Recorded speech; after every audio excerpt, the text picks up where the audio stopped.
Hello? Hello. How are you? I'm alright. Oh, I'm fed up. You are? Why not?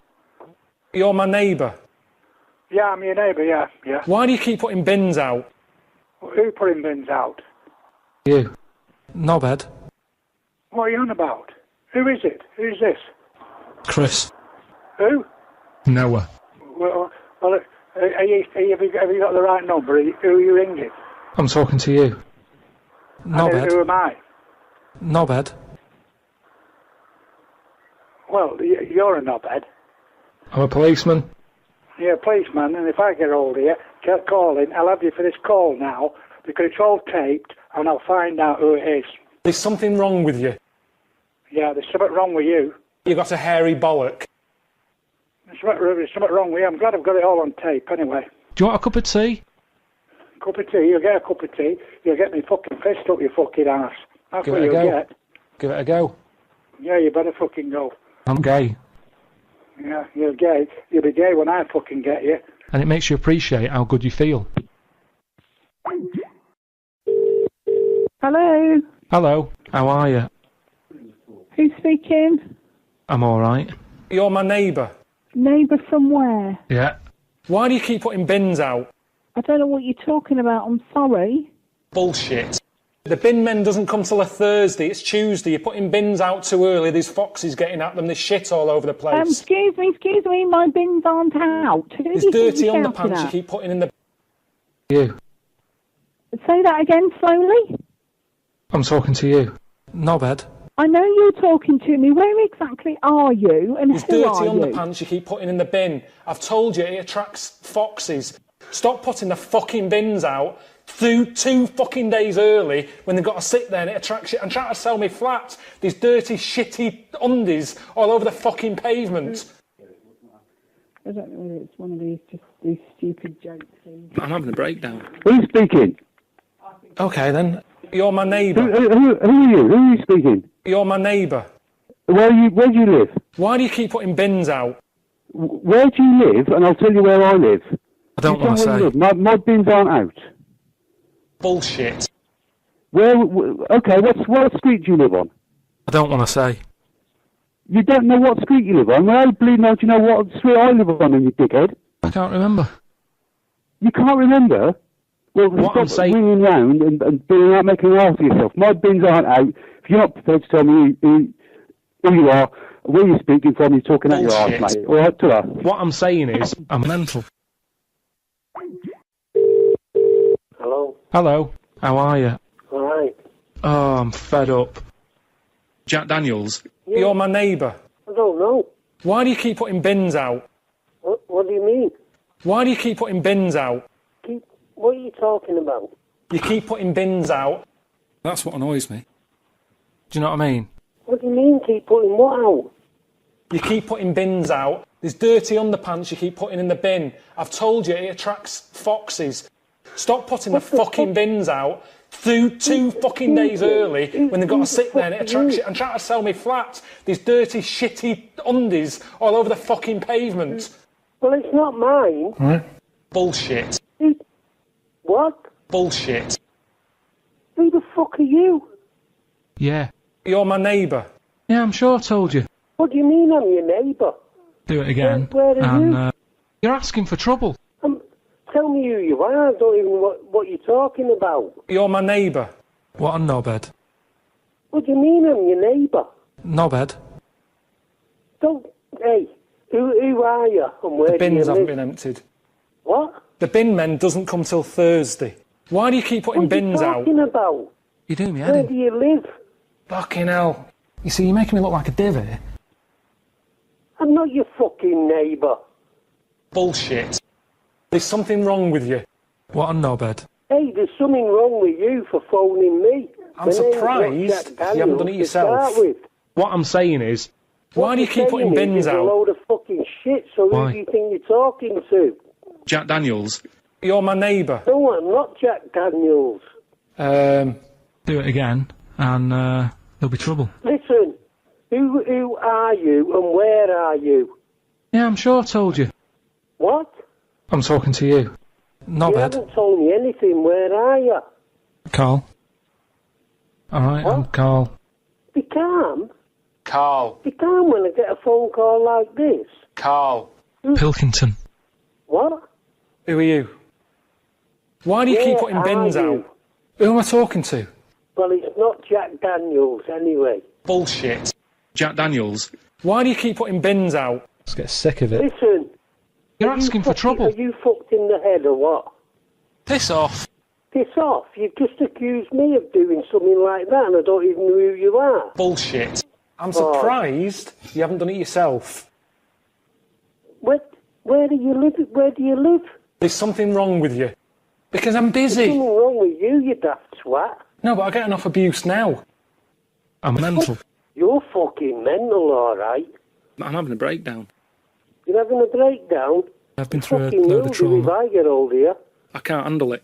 Well, that's too fucking bad, mate. Where do you live? Do it again, and there'll be trouble. Do it again?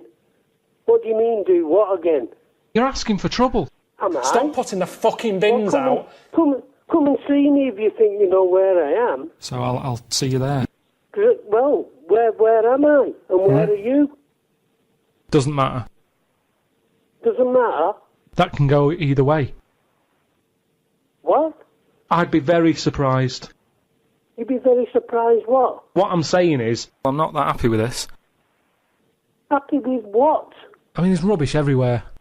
What are you talking about? There's filth everywhere.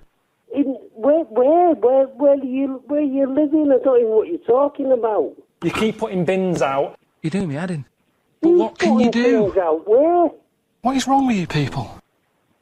What's wrong with you? What are you on about? Look, where do you live, you daft cunt? Where are you from? Where are you from? Where have you From been? Mars? Yeah, what's wrong with that? Yeah, because you asked me about it. You're a fucking nutcase, you. Don't phone me again. What else is there? You're a bleeding loony. What tea bags have you got? You what? What? Do you want a cup of tea?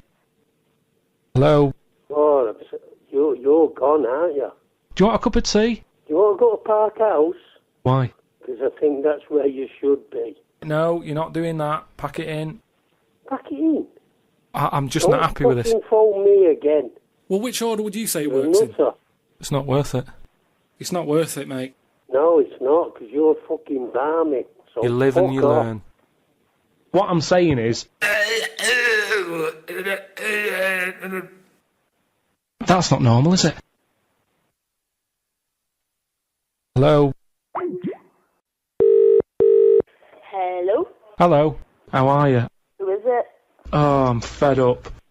You're my neighbour. Why do you keep putting bins out? Who are you? You're my neighbour. Neighbour. Yeah. Hello? What I'm saying is, why do you keep putting bins out? Who is it? You're my neighbour. But I've just been speaking to my neighbour. What? You're on about bins? You keep putting bins out. Just get sick of it. There's dirty don't- underpants you keep putting in the bin. I've told you it attracts foxes. Stop putting the fucking bins out through 2 fucking days early when they've got to sit there and it attracts you. And trying to sell me flats. These dirty, shitty undies all over the fucking pavement. I don't live near a flat. I think you've rang the wrong number. Bullshit. Do it again and there'll be trouble. Do you know what I mean? I think you've rang the wrong number because I don't live near a flat and I don't put my bin out. Bullshit. What I'm saying is, it's a bank, right? Busy bank. Normal day, everything's going normal. Busy bank, people going in, doing what they do, seeing about mortgages and stuff. Everything's normal, everyone's happy. So anyway, it's quite busy one day. Fella comes in with a gun and a balaclava on. Man comes in, starts waving a gun around. So everyone's thinking, oh God, you know, everything, you know, oh God. And he's telling everyone to get down on the floor. So everyone's panicking, everyone's getting on the floor thinking this is it, this is, you know, it's all over. Just when you think, you know, it's all bad news. Doors swing open. Little monkey wanders in. He's telling it to get down on the floor. I don't think it was taking any notice. Goes up to the robber, wanders in, runs up to the fellow with the gun, takes the gun and the bag of money off him. Everyone's like, yay, you know, we've been saved. Then the monkey starts backing out with the gun and the money. It does a runner with the money and the gun. No one's seen it since. Right. I know it's mad. That's the idea of Monkey News, telling people how monkeys are pretty, they're mental. Right, okay. Do you know what I mean? I'd appreciate it if you didn't ring this number again, because I don't know who you are, and... You're my neighbour. But I've just been speaking to my neighbour. You're not my neighbour. I know both my neighbours, and they're both lovely, and they're both elderly, and you don't sound like either one of them, so... fail! Why do you keep putting bins out? Ringing this number. I'm mental. You're I can't mental. handle it. I can't handle it. I'm having a breakdown. Right, well, don't you think you should ring the Samaritans or somebody like that and not me? I need Jack Daniels. Do you know what I mean? Don't we all? But you don't really need to ring me, do you? I don't know where you've got this number from, but I'd appreciate it if you didn't ring me again. No, but I get enough abuse now. I'm not abusing you, I'm asking you nicely not to ring here again. Bullshit. Well, it's happened before, right? Please. I've got 3 children stood here. Do not swear at me.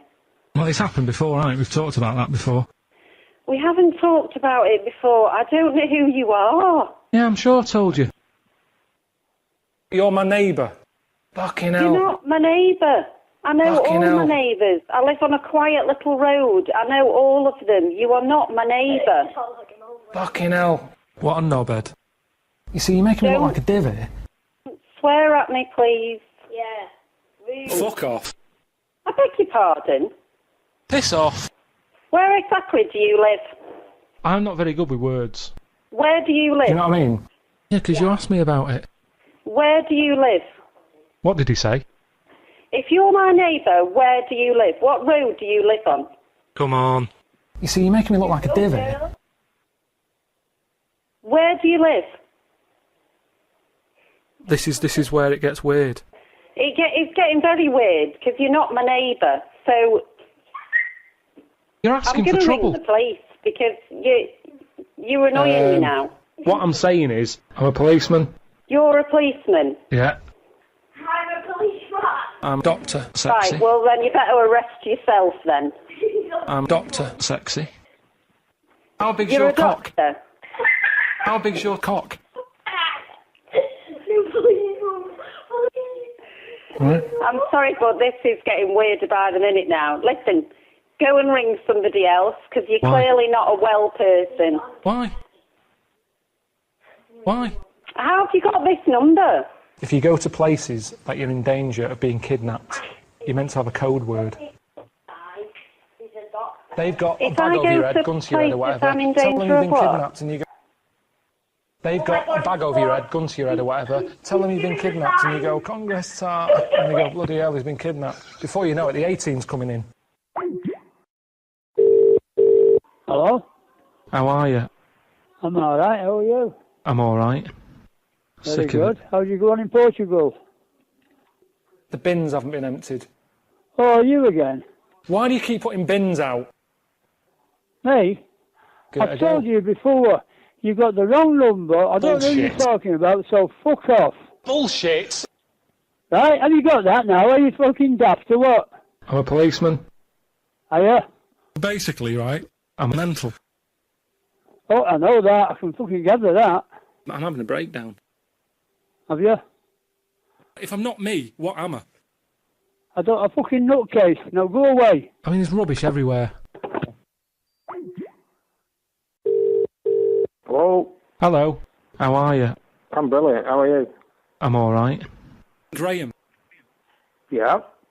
Why do you keep putting bins out? Just get sick of it. What bins? You keep putting bins out. There's filth everywhere. I mean, there's rubbish everywhere. Hang on a minute. What address are you talking from? Yeah, I'm sure I told you. There's dirty underpants you keep putting in the bin. I've told you it attracts foxes. Stop putting the fucking bins out two fucking days early when they've got to sit there and it attracts you. And trying to sell me flats. These dirty, shitty undies all over the fucking pavements. Excuse me, just a minute. Calm down, please. Who are you talking to? What address are you talking from? What a knobhead. I'm talking to you. Graham. No, you're the fucking knobhead, mate. What's your address? Graham. Graham? It's hard He's to still explain. there. Excuse me, listen, my last name is Graham, not my first name. Graham. What address?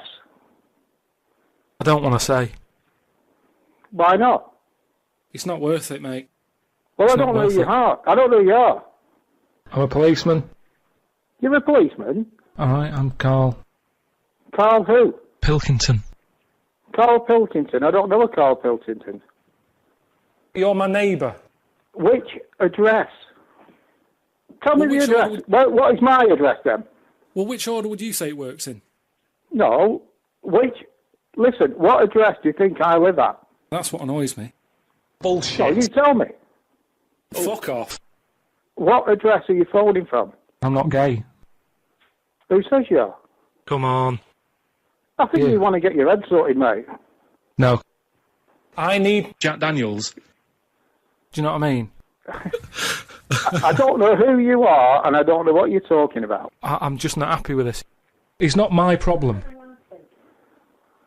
There's It's not something my wrong problem, with because I you. don't know who you are. There's something wrong with you. No, there's something wrong with you, mate. I'm surprised you haven't done it yourself. Get rid of it. I think you're taking the piss, mate. What a knobhead. No, you're the knobhead. No. What I'm saying is... Why do you keep putting bins out? Hello? Hello? The bins haven't been emptied. Why do you keep putting bins out? What are you on about? You keep putting bins out. There's filth everywhere. Where am I putting bins out? Stop putting the fucking bins out. That's the option. You're asking for My trouble. bins are around the back of my house. You're asking for trouble. I beg your pardon? Yeah. It's not my Which problem. address do you think we live at? I'm a policeman. Hey, for a policeman. Come round here then. Yeah. Come round here. Come round to the house that you've sold definitely. into. Why? You're you want a cup of tea? policeman. Come and have a look. Do you want a cup of tea? Who wants a fucking cup of tea? What is up with your head? Jack Daniels. Fucking knobhead. I'm mental. You are. What a knobhead. Knobhead. Hello, Hello. How are you? I'm fine. Who am I speaking to? Oh, I'm fed up. You don't know me? You're my neighbour. You keep putting bins out. Just get sick of it. What are you talking about? What road do you live on? The bin men doesn't come till a Thursday. It's Tuesday. You're putting bins out too early. There's foxes getting at them. There's shit all over the place. I've not got any bins out. What road do you live on? Yeah, I'm sure I told you. There's dirty underpants you keep putting in the bin. Stop putting the What road fucking do you bin. live on? Stop putting the fucking bins out two I've fucking got- days I've early, not got and any they've got to sit bins there out. and attract shit and try to sell me I never flats. put them These out. dirty, shitty undies all over the fucking pavement. Listen to me. I think you've got the wrong number. I live on sick of Ripon it. Road. What road do you Bullshit. live on? Knobhead. Street. Pardon? Knobhead. You've got the wrong Street. number. I live on Ripon Road. But the fact of the matter is... You keep putting bins out. I mean, there's I rubbish don't. everywhere. There's filth I everywhere. never put my bins out other than the day they collected. Nothing else. Ever. Bullshit. You've got the I'm wrong surprised. person. What a knobhead. There's something wrong I with you. live on Ripon Road. What road do you live on? There's something wrong with you. I don't live. Who are you? No, but I get enough abuse now. You're my neighbour. Wait a minute. What road do you live on? I'm talking to you. Wait a minute. I live on Ripon Road. What road do you live on? If moths had eyes, would they be happier? How do they know they're not dead? Are you? I don't know who you are. I never leave bins out. I'm looking at now. There's no Cavemen bins out hunting for now. food. You've got the wrong person. Of course it is. Basically, Who right? are you? I'm a policeman. You're a policeman? Yeah. Right. What's your address? Why do you keep putting bins out? I don't. Now we're just messing about. Fucking hell. I do not put bins out, you idiot! You see, you're making me look like a divot. You've got the wrong number. Bullshit. Stop putting the fucking bins out two I do fucking not days put the early. bins And out. you've got to sit there and it attracts shit and try to sell me flats. These dirty, shitty undies all over the fucking pavement. I don't know who you are, but I will contact the police if this carries on. It's not worth it. It's not worth it, mate. Okay. Give it a go. I will get your telephone number in a minute. Can you give me your telephone number? I'll phone you back. I mean, it doesn't seem like any of them is like a great option. Now we're just messing about. I don't leave bins out. I don't know who you are. I've never heard of your voice before. Tell me where you live, and I'll tell you whether you're our next door neighbour. But I don't think you are. I'm Doctor. Sexy. You're my neighbour. You're Doctor. Look, I'm going to put the phone down. I'm trying not to be rude. I don't know what you're talking about. Why? I never put my bins out, so whatever you're talking about is rubbish. And I don't mean rubbish in the bin. Bullshit. I'm sorry. I don't want to offend you. Bullshit. I'm putting the phone down now. If you can't do it, don't do it. Fuck off.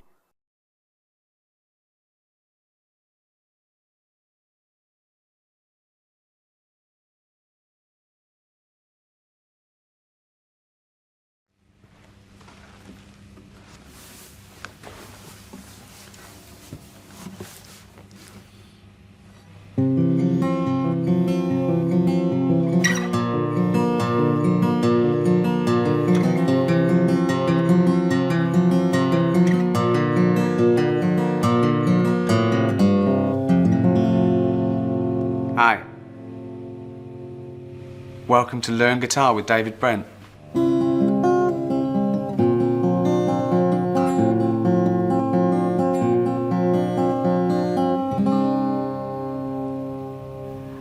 Before we start this lesson, got a little surprise for you.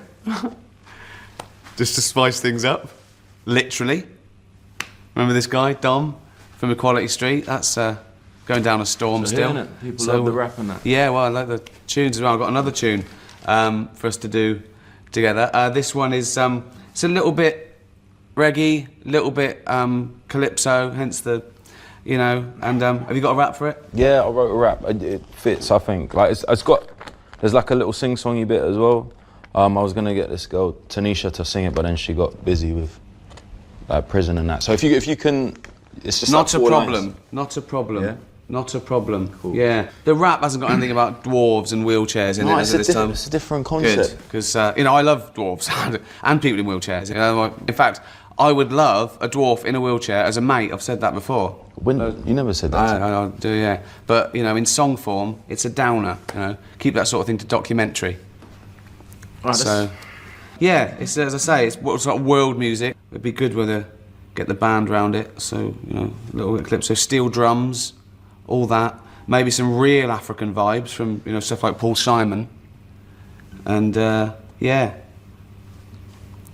Let's do it. It's called Ain't No Trouble.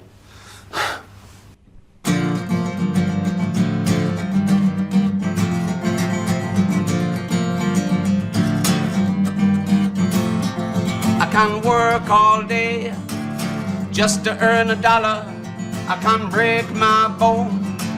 You never hear me holler. I can't lose my home. I'm kicked out in the street. If my baby's by my side, then life is sweet. 'Cause ain't no trouble like trouble. If you lose the one you love, ain't no trouble like trouble. If you lose the one you love, ain't no trouble like the trouble. If you lose the one you love, ain't no trouble like the trouble.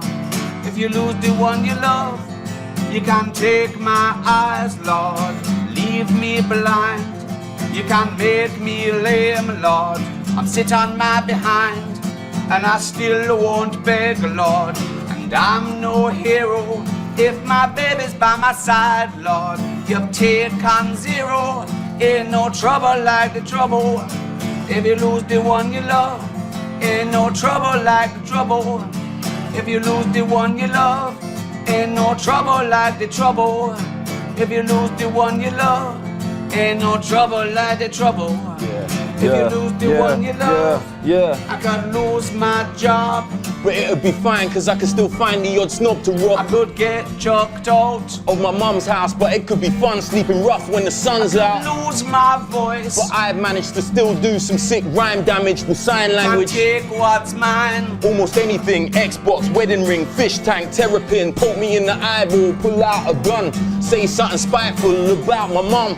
Tease my dog so he doesn't even know it by going to throw a bone but just pretending to throw it. Make death threats, yeah, and I have to guess where. Then when I get there, pull out my chest hairs. Headbutt me in the nuts if you want, cause ain't no trouble like losing the one you love. Ain't Come no on. trouble like trouble. Yeah, yeah. When you lose the one you love. Lose it, Ain't lose no it. trouble like the trouble. Yeah, yeah. If you lose the one you love. What? Ain't no What? trouble like the trouble. Trouble, If you trouble. lose the one you love. Yeah. Ain't no trouble like the trouble.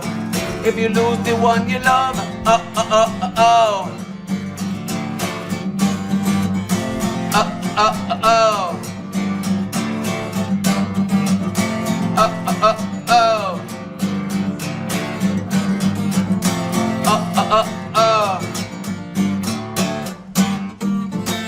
Yeah, what? Why'd you? Oh. No, just the D thing, like. What do you mean? When you lose D1, the one D1. Ain't no trouble like the trouble. No, no, the lyric goes. When you lose the one you love. Lub. Wait. Where you got lub from? Ooh, you don't know.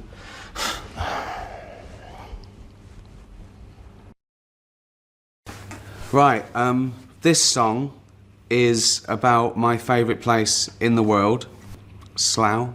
Just great memories, great memories. More convenient than a Tesco Express. Close to Windsor, but the property's less. It keeps the businesses of Britain great. It's got Europe's biggest trading estate. Alright, just letting you know I've got a YouTube channel. YouTube.com/Karl Pilkington. In fact, if you go to karlpilkington.com, it's all there. I've got a YouTube channel. I've got a Twitter thing. I'm not using that though. But I just want you to know that that one is the official one, because there's other knobheads who are pretending to be me and it does me head in. So you're not talking to me on Twitter because I don't do it. So that's the official one. All right, that'll be like at Karl Pilkington. And I've got a Facebook page that I don't go on it that much. If you're in Australia and you've got any questions, put them on the Facebook thing, and I'll probably stay up late one night and answer a load. So that's in your time. Anyway, I've got some questions that have come through, and these are the sort of things that I get. Kevin LaRock says, have you ever been to Canada? No, I haven't.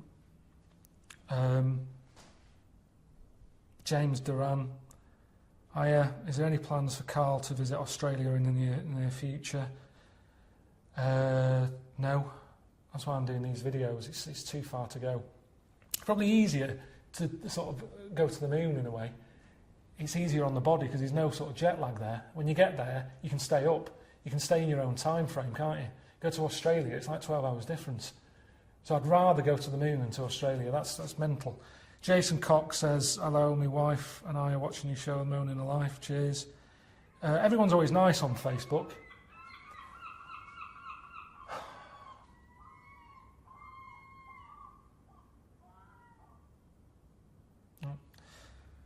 Jason Cox, he just says that him and his wife are enjoying watching the Moaning a Life new programme. Cheers. Mary Stanley, alright Karl, it's Wednesday. Tell me what you're working on right now. I'm not working on anything. I just want to have some time off. I've been travelling about, I've got a bad back. It's my L5S1. It's sort of gone and worn out a bit. So I'm not doing, in fact I'm well bored at the moment. Again, that's part of the reason I've sort of agreed to do these videos. I haven't got much going on. About 3 days ago, you're not going to believe this, I was sat there trying to make the cat yawn. You know, they say yawning's sort of contagious. I wondered whether it was in the sort of the cat kingdom. I just sat in front of the cat yawning. After about 40 minutes, it yawned. I don't know if I've caused that or it's just bored. But that's the sort of life I'm having at the moment. I'm not up to much at all. Simon Bately, quick question. Would you rather eat shit-flavoured chocolate or chocolate-flavoured shit? Good one. Probably chocolate-flavoured shit, isn't it? And if it tastes nice, then it's not that bad, is it? It's like most food, isn't it? A lot of food, a lot of treats, I like full of shit, but they taste nice, that's why we eat them. So that's what I'll have. Hello, Carl, do you speak Portuguese? No. Have you tried a pomegranate? I mean, Jesus, these are the reasons why I don't go on Facebook and Twitter a lot. These are the sort of questions I'm getting. I have tried a pomegranate. It's a lot of messing about. It's the one you eat with a needle, isn't it? I haven't got time. Really. Well, I have got time. I was trying to make a cat yawn the other day. But I don't want to use my time eating a fruit that you have to use a needle to eat the pips with. You know, if you're meant to have 5 fruits a day, you're going to take up a full day eating fruit if you have to piss about with a needle every time you have a bit of fruit. So I have had one, but I don't like them. I prefer grapes. Just wondering if you've seen the Human Dolls programme on Channel 4. It's mental. Yeah, I did see it, yeah. Right, so that's that. I'm going to be doing a Q&A on Facebook around sort of early February for people in Australia. So if you want to chuck out, you know, any questions, I'll answer them then. All right, cheers.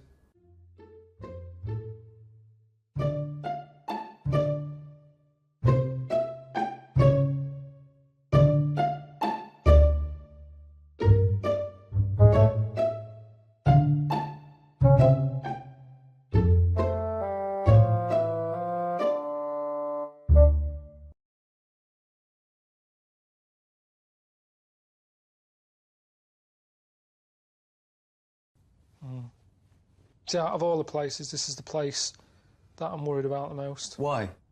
Just the way they live. They're different. What, Chinese people? They just wreck everything. They make everything weird. That's what I'm worried about. Expand on this, I don't understand what you mean. Everything. Chicken. Why is it orange in Chinatown? Just the slightest thing. The chicken is orange. They eat anything. You know what I mean? Octopus. Toad. He just made that one up. The way they write, the letters are weird. Their alphabet's not like ours. Theirs like someone testing out a biro. Everything's... there's no logic to anything that they do. There isn't. Of course there's a logic to it. The way they read a book, it's all the other way around. From back to front instead of from front to back and up and down. And everything that we've done, they've gone, right, we're going to do it weirder. That's how it comes across. Just give us a second. Just give us a sec.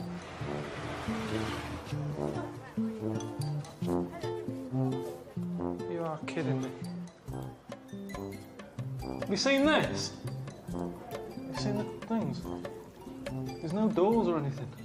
As soon as you open the door, you could just get a full view of someone. I mean, if it was here, it's more understandable, isn't it? Because you'd be sat here, and at least people come in and you'd sort of go, I'm in this one. But it's a bit weird to just sort of wander in and... I mean, they've made this bit, why not just finish it off and put a door on it? They've done the hard bit. A couple of hinges and a door. And there's no toilet paper. What did they do here? Did they just pull up the pants and walk off? Is that what you do? I'm not here to say they should be using toilet paper, it's not right. If that's not what they do, that's not what they do. But it's just, I didn't know that. I didn't think China was going to be like this. I thought it was going to be more... Like I said, I thought it was where they'd made the iPod. I think I've got the wrong place, because this ain't a place where they need an iPod. Have a toilet roll first. I mean, it's weird, because whenever you buy stuff like that, toilet roll holders and stuff, it says made in China. Why aren't they fucking using them then? That's odd, isn't it? So he's got to leave the house, he's got to go do a feel like one today. I might do, I've had a bit of a dicky belly, I best get my seat. Everyone who's walking past knows he's going to have a shit at some point today. I wouldn't like that.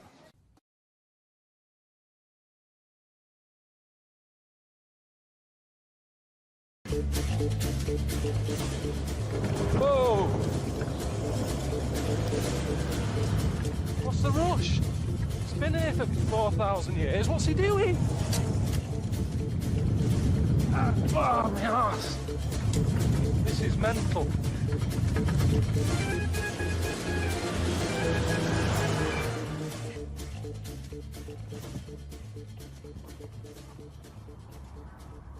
It's a lot of shit. You don't normally see any of this, do you? You don't see that many buses there. It looks like it's sat in the middle of like a nice desert. But it isn't, is it? It's just a building site. I'm half tempted to ask for Ardat. I mean, it's not even bits of old pyramid, is it? You've got all sorts of... You've got bricks here from, like, council houses and that. It's literally just... people have brought up shit and dumped it here. It's like something out of Planet of the Apes, isn't it? Barren.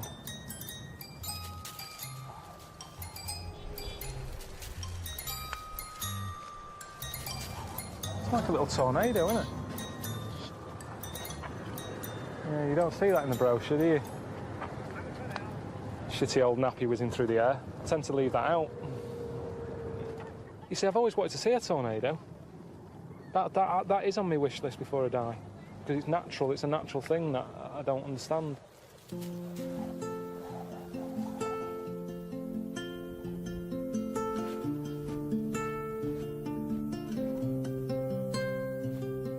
If that was like a little housing estate, you'd go, yeah, any will do. Are they all the same size? The design actually is a bit odd, isn't it? Because the square footage, the floor size is massive. But the upstairs bit is tiny.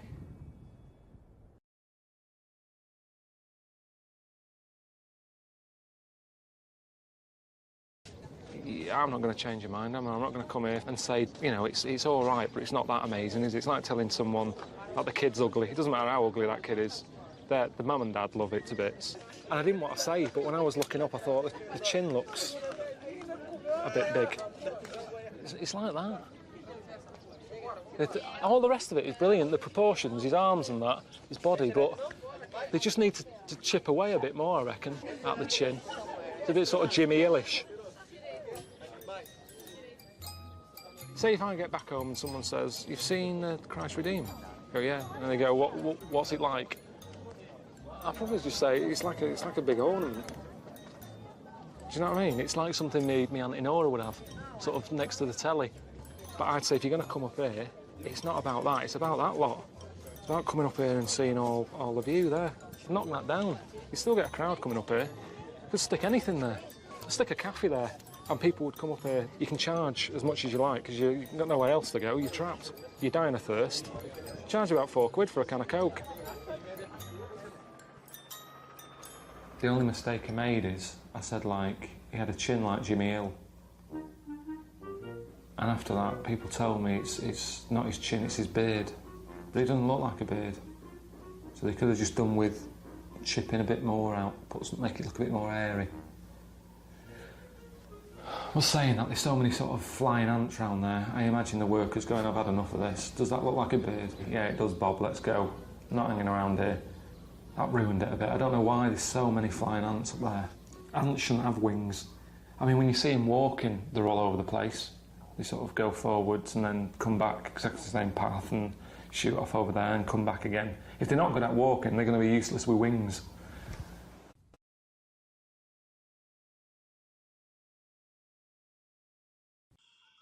All right, mate. How's it going? Good. Well, you're heading upstream. We've arranged for you to visit a little village. The locals there are expecting you, and you should know to be extra polite because they used to be cannibals. That's true. All right, mate. See you later. Come on. Not a holiday. All right.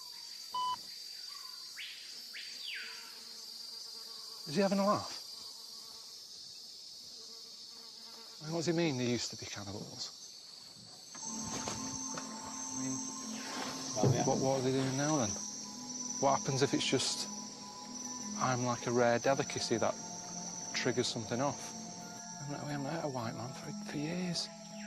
Before you know it, they're all giving it all this. Hey, around a fire, me sat in a pot.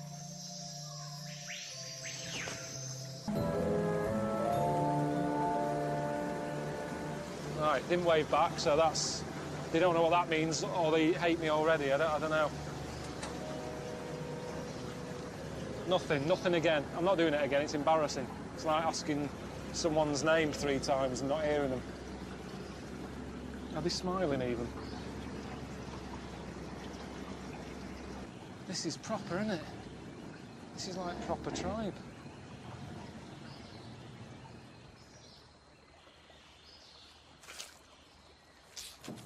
Oh, shit. Have they seen me? What a knobhead I look. What a way for them to see me. This Are they up there? Oh, they're all watching as well. Some stairs here. You'd think they would have sorted this out for me if they knew I was coming.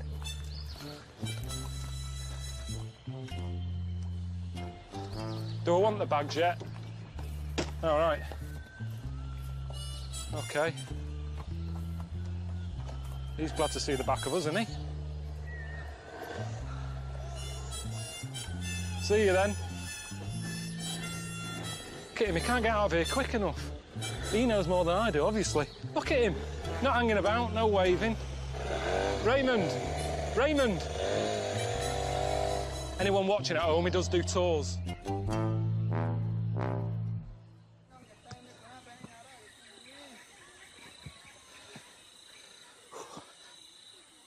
Hello. Joe. How you doing? Joe. Yeah. Nice Hey, hey. How you doing? Hey. How do you say hello again? Hello. The chief?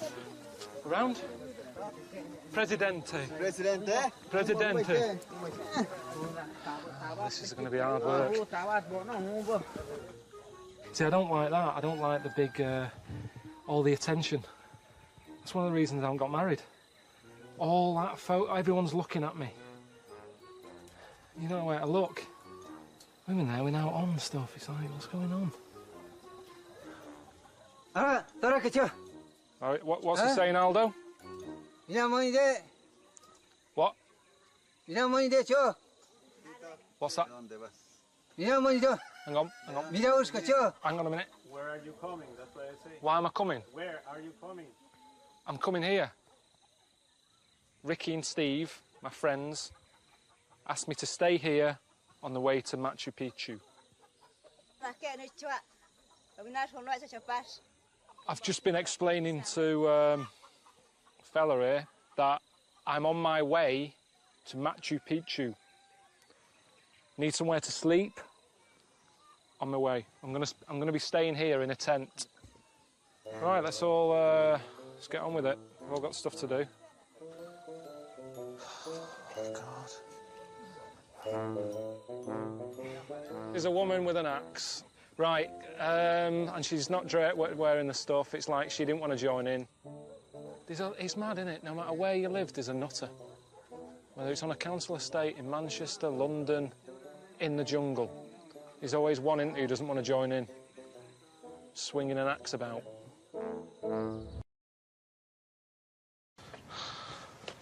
Doesn't make sense, though, because these things they're living in look like bungalows. But what's the point if you've got to keep doing this? You might as well have a house with stairs.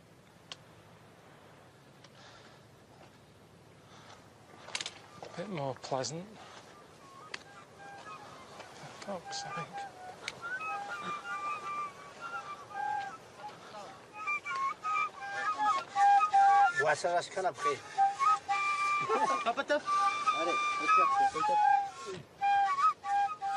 I don't get it. Why don't they just want to rest?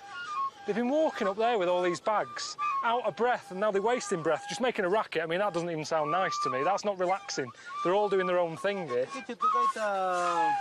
I mean, I had a cassette of pure moods, like panpipe stuff. Used to sort of make a bit of a romantic evening. Didn't sound like that. And there certainly wasn't a rat involved. Oh, God for that. Oh. I'm going to keep walking. All right, enjoy your dinner.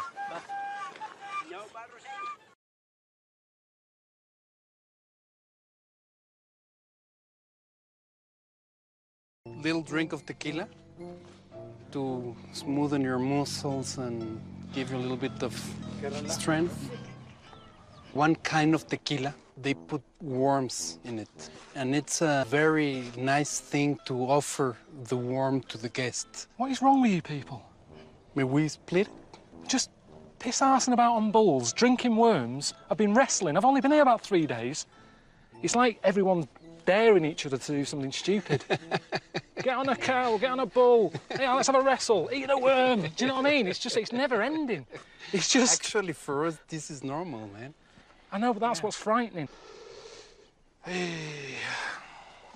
Do you chew or do you just Swallow. Of course you chew and you try to figure out the flavor and everything. Right, here we go.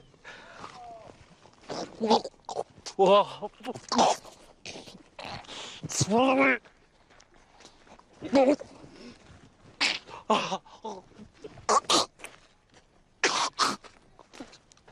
It's still in there.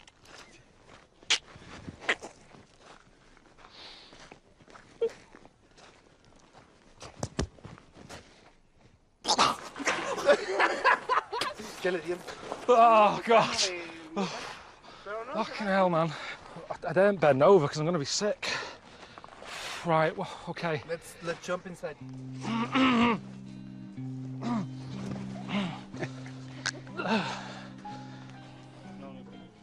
Gracias. Can I see him? La quiere ver. I've caught you out, haven't I? Get him pissed up, stick him on a bull. If anything happens, you just... See, this isn't helping, Eugene. You know, seeing I've got to suddenly jump out of the way. Shit! Look. Shit! Hey, come on! I'm not going out there. No, seriously, Jamie, I can't. There's no way. Look, pack it in. Keep it shut. See, what's that he's got? It's for handling the... Right, exactly. No. Fucking hell, the way. Hey! No. Just let me go home. No. Jesus Christ. Hey, no. Fucking hell. What was that? Stop winding me up now. Seriously, right? Enough's enough. Come on. You know, no chance.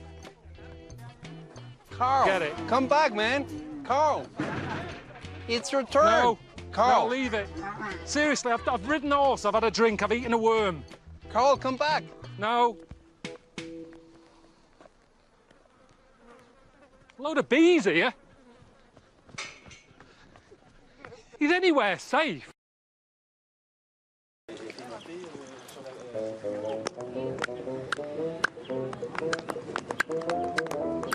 What's the clapping thing about? Yeah, it's just...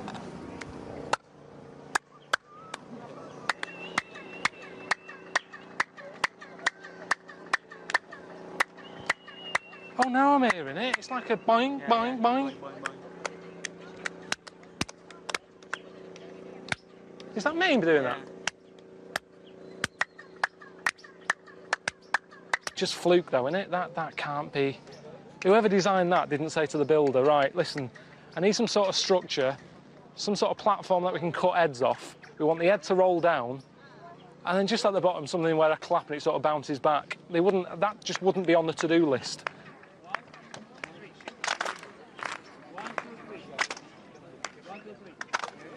Is that, I mean, you know, is that what they really wanted this to be like when they built it? This wonder, a wonder of the world. Is she all right here? This woman's fainted.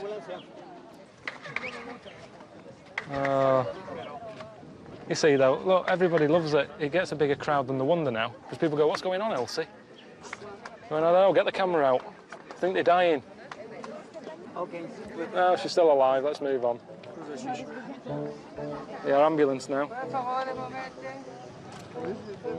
I prefer to get out of here now. I feel like I've seen it. I've had a bit of a lesson with this. It's been all right. It's not been my favourite bit of Mexico, if I'm honest. More people flogging shit.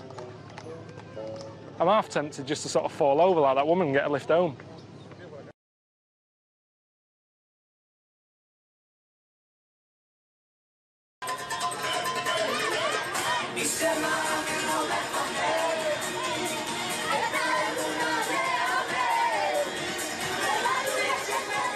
Nothing's ever easy, is it? You know, Steve said he sorted me out with a lift to get back to the hotel. Well, that's nice of him. And then this lot turned up. I want to go around this car or another car every day and make people happy. Why not? This is what we do in traffic jam. They were nice enough lads and that, but doing that is dangerous. And there's enough danger here, you know, with bombs going off or blokes walking out with guns. I don't need to add more danger to my little trip by dancing about on a busy road. You know how many smiles we're gaining right now? We could be we're saving lives right now. Somebody else maybe depressed, he wanted to commit suicide, now he's smiling, now he doesn't want it. She's not smiling. Let's get a sticker from this. See a sticker? Yeah. We want to put it on the box. She's terrified. She's terrified. She's going, for God's sake.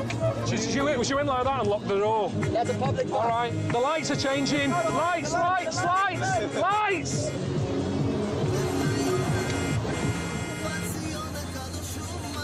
Oh, we're not getting out again. Where are you going? And it took ages, didn't it? You know, I mean, I might as well have got on a bus. You know, at least a bus has less stops than they do. I mean, at every 100 yards they were getting out and having a dance. Good stuff, huh? Yeah, it's great. Come on with us, just for a bit, come on. A little bit. 2 minutes, 2 minutes. On a corner, come pick a dangerous spot. This is the most dangerous place.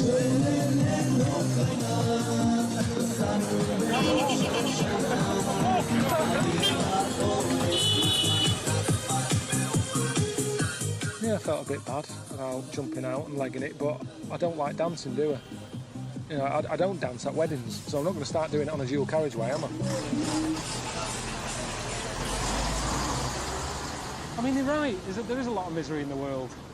But that doesn't help me, that's making me worse. They're causing all that bibbing. Do you know what I mean? Someone's trying to get to hospital, the grand's dying, they're in the road. Get out the fucking road.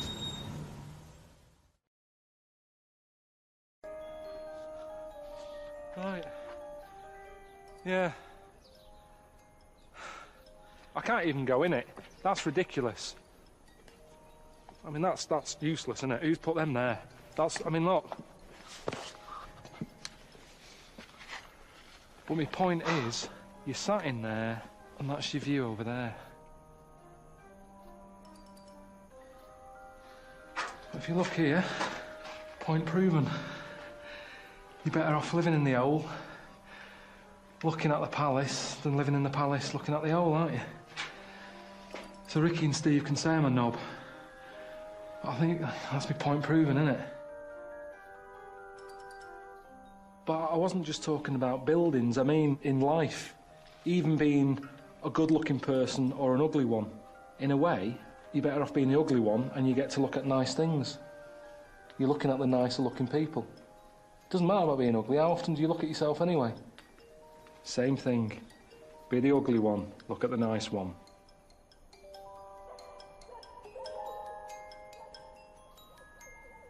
What's that? Who owns that? Why is a dog so high up? It's not going to show up, that dog, is it? Oh, fuck me. Jesus.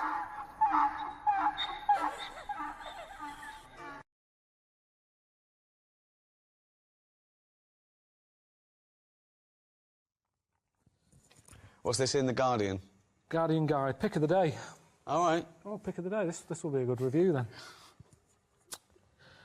The conceit of this ball-achingly dull series... Has your balls ever ached from watching a programme? Have you ever watched a programme and gone, don't know if I'm enjoying this, but my balls are aching, I hate it. This is the dullest thing. Oh, hang on. It doesn't, I don't know what that means. His balls are aching because the series is that dull. If TV that he doesn't like makes his balls ache, why don't you turn it off quicker? He must get a twinge and go, oh. There's certain things I've learned. Tell us, what have you learned? I learned that babies in China, a lot of them have square heads. Right, go on. Is this... Can we look at this clip? He's a big lad. Has he got a square head? I can't tell. Yeah. But why do they have square heads? I asked some questions and the main answer seemed to be so they don't roll out the cot. No way. How do they make sure their baby gets a square head? They somehow stick a book to the back of its head when it's born. When you're born, your head's soft. That's right, yeah.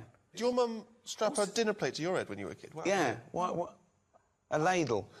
But I didn't get all the ins and outs, and this is what I'm saying. But why does that doesn't stop them rolling out the cot? If you've got a square head, it's not like they couldn't roll out. Babies' heads, remember, your head is quite big as a baby. Right. The body's sort of like that, and its head, it's trying to roll, and it can't because it's like that. And it's attractive, apparently. What do you mean? Show me again, do it again. For babies in the cot, like that. And it would want to sort of... If it had a round head, it could just go like that. Yeah, so now do it with the square... How is it stopping it? I don't understand. So because it's kind of going... You can't roll. What shape is a wheel? Round. Oh, fuck me. You are the strangest man on the planet. You haven't been to China. Thank you. Good night. See you later. Oh. Done. Well, coming up to today's show, as I said, we've got all the greatest hits of... the greatest hits? No, you see... No, that is what you said. Now, I was going to say that there'd be no swearing on today's show. There was a lot... No, there's going to be none at all. No profanity or filth or anything like that on today's show. What? There was too much last week, and it's got to be stopped, seriously. What, the boss, was it? Is he really nobbling you? No, higher authority than him. Really? Yeah. What, the radio authority? No. They've been on to you? I'll tell you, the reason is because you were just pushing it to last night. I'm not surprised at it was my mum. I've got to stop swearing. Well, it was her birthday, and I phoned her in the week, and she launched straight into it. I was well, listen to this. You taped your mum? Yeah, listen. Yep. Happy birthday. Oh, do you know you don't have to go far on your radio, don't you? What? Your language, my son. What? Well, arse and piss and C-T... I didn't say it. Yeah, no, it's all bleeps out. It's all electronically cleaned up. Yeah, I know. You take it steady. I didn't bring you up that way. Yeah, well, I got it from you. You used to F and C all over the place when I was little. No, I didn't. Well, you used to come in with a bottle of gin in one hand and a cigar in the other. You lying, kid. Yeah, no. Yeah. From a bingo, right? You used to come in with a vicar. Yeah. Used to get Nicky's sherry. You used to come in, effing and blinding. You know, I'm 5 years old. How am I meant to be? You lying, Toad. You lying, Toad. How old are you? 73. 73. And I used to correct you in every way you spoke. Yeah. You didn't learn a lot. You got a real old Berkshire accent. Well, yeah, I wonder where that came from. And that other bloke, tell him your handle is Ricky. Why? What's the matter? And it's not Gervais, it's Gervais. So correct him when he's on the radio. Yeah. Your handle is Ricky. Yeah. Would you want to give him a message? Because I'm taping this. Oh, you ain't. Yeah. He said, do you want to give him a message? Because I'm taping. Faith No More from out of nowhere on XFM 104.9. Well. Yeah. Yeah. Pathetic. What? Gervais? Oh, it's got to be Ricky Gervais. My mummy says it's got to be Ricky Gervais. You don't want to get on the wrong side of her. Don't call me Gervais anymore, it's Ricky Gervais. Honestly, you don't want to wind her up. What's all that nonsense about handle? Your handle is Ricky Gervais. What handle? What's she talking about? She was into CB, wasn't she? What? Yeah. She was not younger then, she was about 60. Right. When it was at its peak, and she used to go around, you know, things like, I'm in the land of the brain bottles, I'll be at eyeball, pregnant roller skate, all that sort of stuff. I don't know what she was talking about. I'm in the pub, right? She used to have a gang. What, your mum? Yeah, used to have, they're called the backyardies. They used to come out and, you know, be in the garden. Right. You know, doing a bit of gardening and sort of crazy paving. Hey, help me with that rockery, Lil Chill. That was her name. Chill. Yeah, it was next door. Her name was Lil, and she married Mr. Chill, so she was Lil Chill. Yeah, honestly, you don't want to wind her up. We've got an ad break, then Radiohead, and then the second half of the call. It gets you know why I'm scared of her after this. XFM. Yeah, I was funny, right, because I was in Crowley's show earlier. Gary Crowley. Have you heard of Gary Crowley? I don't know whether I have or not. Gary Crowley's a DJ. Oh. You better say yes, you have, because he's going to listen to this. I've heard of him, yeah. Yeah. What do you think of him? Not bad. Oh. But listen, we've taped all your last 3 weeks. I'm just going to send it to Larry today. Yeah. For him to hear. Good. You go careful. You don't have to go near the bone. I bet you can't wait. You don't believe I'm going to play this, do you? Not if there's any swearing on there, you better not. Well, you wouldn't swear, would you? No. I never taught you to swear anyway. I used to correct you in everything you said and done. Yeah. Even to the teas in the water. You remember? And the teas in the butter. You've never had water? No. Unless it's mixed in with beer? No. Remember when you taught me to do the dustman's blow when you hold one nostril and blow it all out the others? You filthy animal. You taught me that. I did not. You used to come in and you used to, if I was naughty, you used to gob at me. Ian, I'm talking filthy. You know I couldn't do that because things like that makes me sick anyway. Yeah, I can't wait to play this on Sunday. No, and I won't wait to get up there and get you. Do us an ident. Say, Ricky Gervais is my son on XFM. Ricky Gervais is my son on XFM. 104.9. 104.9? Yeah. That's it. I think that's a nice Berkshire accent. Yeah. Yeah. Right, okay then, 73. Yeah, don't tell everybody. They all want to join in. Yeah. All right then. Well, I'll, Right. 73. And you go careful what you're saying. All right then. Right. See you later. Cheerio. Bye. So, no swearing, Steve, yeah? I can't believe you're scared of your mum. I'm not scared of my mum. You're scared of your mum. And you said I was drinking last night on the show. Last time. I wasn't. No, you weren't. Well, you might not have been drinking. You were smoking. Oh, she knows I don't smoke. Well, no, she knows you don't smoke cigarettes. You don't know her, Steve. Hey, and what about does she know about the steroids? Hey, I mean, how do you explain that physique when you go around to see her? She just thinks I work out a lot. Well, it just seems to me, Gervais, that, no swearing on the Ricky Gervais Show. I mean, that's what's made our name. That's our bread and butter. Yeah. I mean... Butter, it is. There's 2 T's in butter. It just seems to me, Gervais, that you're compromising the show. You're compromising the show. I wouldn't compromise the show just when my mum's listening. It's Kenny Rogers. I treat most things in life. It's like I never go to the doctors unless it's really That is sensible. bad. That is very good advice. No. That's brilliant advice Well, for it anyone is, though. listening. Never go to the doctors. Unless it's really bad. But that's why a lot of people, die because they don't want to bother the doctor, or they're mildly embarrassed, or they don't know symptoms, bad symptoms. Go to the doctor if you're not sure about something. Like you were terrified to go and have your prostate. Still not doing it. Why not? I wish you wouldn't talk about it because now Suzanne will listen to this and she'll go, "Oh yeah, you haven't been," and start dragging it up again. But why are you worried about a qualified doctor? I don't know what they're doing up there. What they just year are we in? They. What are you talking about? They pop their finger up. That's what I mean, though. Why? Why are they still using the index finger? What, would you prefer the forefinger or the thumb, would you? No, what I mean is, we've got... Or a thumb on a stick, some kind of thumb on a stick. Yeah, would you prefer it to be... A mechanical thumb, a robot thumb. Why isn't it just a little camera? Well, they put the camera up if they initially discover something. But just put the camera up straight away. No, they don't need to. They pop the finger up, feel that the prostate isn't swollen, wiggle it around a little bit up your back passage. What are you worried about? I don't think they need to do that. Are you embarrassed? Are you embarrassed about being in a room with your trousers around your ankles and little fella popping A little bit, yeah. Why? And the other thing is, it's not just that, is it? So you go in there, they check your heart out and that, which to me is the most important thing, because that's what keeps you going, isn't it? Yeah. Right? You've got to go there. You sat on the bus stressing out, thinking, oh, in less than half an hour I'm going to have a finger up the arse, right? What is the problem? And they go in, they check your heart, they probably check your testicles and that. What's up with that? They check your testicles, yeah. Yeah, but it's all building, and you've sat there going, oh, soon that'll be happening. Yeah. And that's what puts me off. So if they just came round when you were asleep, Suzanne just let them in and goes, he's over there, right? Yeah. And they crept up and went, bang, you go, what are you doing? I just don't understand why they don't teach you how to do it yourself. How can they?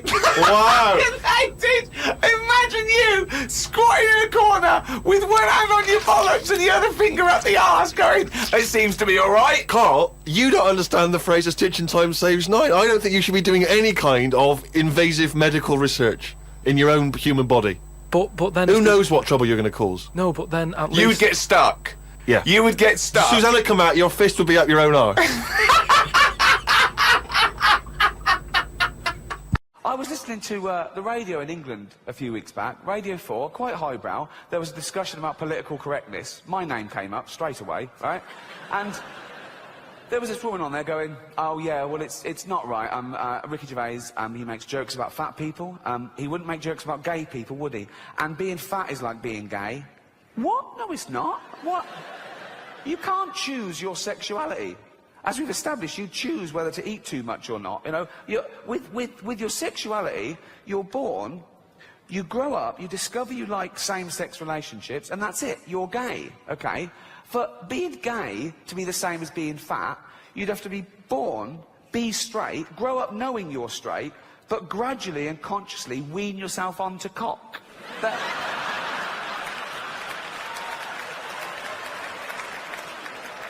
Oh. Happy 16th birthday, son. This is Raoul. Suck his cock. Sorry, father? Suck his cock. 16 now, suck his cock. I don't like cock, father. Doesn't like cock. How do you know if you've never tried it? Ah! Suck his cock. I don't... Suck one cock. Suck... that's not sucking it, that's playing with you. Put it in your mouth. Put it... oh. Look, have a go, you might like it. Oh, it's not so bad, is it? Oh, I fucking love these. If that happened, then being gay would be the same as being fat, but it doesn't, so it's not. Okay. All right. What about teenagers, and do you feel that life was better in, say, the 1950s? I don't know, I wasn't around. So but you understand what it was like in those days? You've seen Happy Days. I don't know, people always say, don't they? Old people always say, oh, you know, it's a better life in the 50s. It's like, yeah, it was for them. Of course it was for them. They're old now. Being old isn't great, is it? So you're just happy with your lot. I suppose I was happier starting about 1984. Right. A specific year. Why? Why was that? It was just I was free and happy. How old were you? I don't know. He's just counting on his fingers now. 12. Right, okay. And it was just good. So the happiest days of your life were between the age of 12 and 13? Yeah, it was good. I had the world ahead of me. Little did you know your hair was going to fall out and you were going to whinge every minute of the day. I had my bike. I like messing about my bike. You had your mates. I had a pet magpie. So you were probably the teenager that you eventually hate? Probably. Were you a good lad, law-abiding? I wasn't bad. I just sort of, you know, just potted about. I mean, when people talk about what was on the telly back then, I don't have that much memory of it because I was always out. I was always playing out. What were you doing when you were out? Just playing about, just like on a bike or... Just riding in a circle endlessly through blizzards, I loved it. Rain, sleet, hail.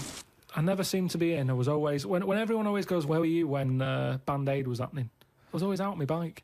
And everything was like... you and McGregor? A memory's always sort of like coming in for some orange and looking at the telly and seeing Princess Diana's getting married, and my mum says, have you seen this? And I'm going, oh, I'm going out on my bike. I was always doing that. The only time I was in the house... This is why you don't know anything, because you never stopped. Yeah, but this is what being a kid's about. But That's all what I the mean, being information free. you have, Carl, is as though you've gleaned it as you raced by on a bike. It's almost like, you know, every piece of information you have. Your hair blowing in the wind. Carl, your hair will blow out one day. Oh, don't talk stupid, ma'am. It was easy. So, yeah, 12 to 13 was good. But you see... And it was all downhill from then, was it? 13, you're a teenager then, aren't you? Life got tough. Yeah, how did it get tough? Just straight away when I was 13, my mum was like, you know, oh, it's your 13th birthday, you're a teenager now. Right. And she gave us a quid to go and get a cake to celebrate it. Went to the supermarket, got a cake, and I just thought, I don't like the look of this. Don't like the look of the way the future is here.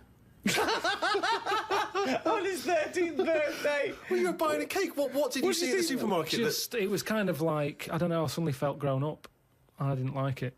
But I think you were always about 58, really, with your outlook. Well, yeah, my mum always said I was old. She said I was an old baby. She said I could frown before I could walk. So they always had a bit of a worried look on my face. Didn't say much, just always listened. My eyes moved about more than I did. Just sat there looking around, looking stressed. My eyes moved about more than I did. Oh dear, couldn't walk. Well, I can't walk, but I'll try and get a bit of movement in my face. It's a workout, a baby workout. Aye, babies, well, if you can't walk, what about your face? Let your face do the walking. It sounds like that horror film. It sounds like Pilkington's Baby. Yeah. Just you lying there in your cot. I didn't like all the stuff that's set up for you. Like, my mum tried to send me to, like, a nursery. I said, no, I'm not having this. Just like that. I said when I'm older and I've got to go, I'll go, but let's leave out this bit. And she said, all right. She was... I love the like he could reason with her. I love him. He's 3 years old with a pipe. She's going, you're going to nurse. She goes, I think not, Mum. I mean, kids don't play out, do they? Kids, parents are scared to let the kids play out, and that's why the streets are dangerous now, because no one's playing out on the streets. Whereas when I was a kid, everyone was out on the streets. The streets were safer because there was more people knocking about. Right. Let the kids play out. It must be like a constant, like a Larry painting. His front garden. Do you know what I mean? Just loads of people just walking around. There was never any problems. I was sort of taken away by some fella. What? No, I was playing about in the garden. Yeah. But my dad's mate Tony. Yeah. He did tiling with him. He drove past, and he saw me looking a bit fed up, so he just leant over, picked me up, took me to the pub. Now the thing is, there wasn't panic. People weren't going, "Oh God, where's Karl gone?" He's out. Just. How old were you? He's down the pub. He's 4 years old, yeah. Well, he's only having a... He's down the pub with Tony, probably playing darts. Yeah, I was about 3 or 4. Sorry, so some bloke drives by who happens to be a friend of your dad's, thinks that baby looks grumpy. Yeah. I'm taking him down to the pub. That's what it was Tony, like. you bringing a baby to the pub? Yeah, I might do, yeah, we'll bring in ours. All right, see you later, mate. Well, that's what I'm saying. Whereas now they go, the baby's gone. There's a big full-on panic going on. Yeah, but I think it says more about your parents that they didn't do that. They looked out in the back car and you were gone. Some bloke's driving off in a van. They're just going, oh, well. They drove down the pub. Doesn't Princess Diana look lovely? This is absurd. So what happened when you got down the pub? I just was there for a bit, and then... For a bit? Just had a game of pool? Then my dad came in. It was like, oh, there you are. Oh, there you are! I love that! Where's my baby? I'm just going to have a quick pint. Oh, there you are. All right, mate. So, yeah, I think things were better back then. Now, I went to Brazil during carnival time. I had a whale of a time. I really enjoyed myself. Great. It's lively, it's vibrant, loads going on, people are in good spirits, colour, energy. Nothing but whinging. No, because I don't like, the carnival and the block parties. It's all parties for me. I've never liked them anyway. I've never really had them. I've never had a birthday party. When I see them, like that advert for Iceland supermarket, yeah. You see Kerry Katona and Christopher Biggins have a vol au vent. I don't look at that and go, that looks like a good night. No. But you're meant to, aren't you? It's meant to give you a good feeling. Iceland supermarket, look at the fun you can have with the food. I don't know where that party would be happening. But I don't look at it and go, I'd love to be there. And it was the same in Brazil. I don't like false fun. That's what it is, false fun. Yeah. I don't like it when people organise stuff. Come round Thursday. Come round and have a drink and a chat. I don't know how I feel on Thursday. But you'd never get anything done if you didn't have a bit of planning. No, because you just, you go with it. It's good. Because you could go up to somebody and go, fancy coming round tonight? I've got some beers in, have a chat. Oh, I wish you'd have said, I'm going to a party. No, you're not. No, you're not. What? Because there isn't such thing as planning. I'm just in the mood, I'm walking down the street. Okay. I see you. Yeah. Fancy coming round tonight? No. Why not? I need more notice than that, really. Why? I left a chicken out. It goes off tomorrow. And I go along, all right, Steve, are you coming round tonight? He's having chicken with me.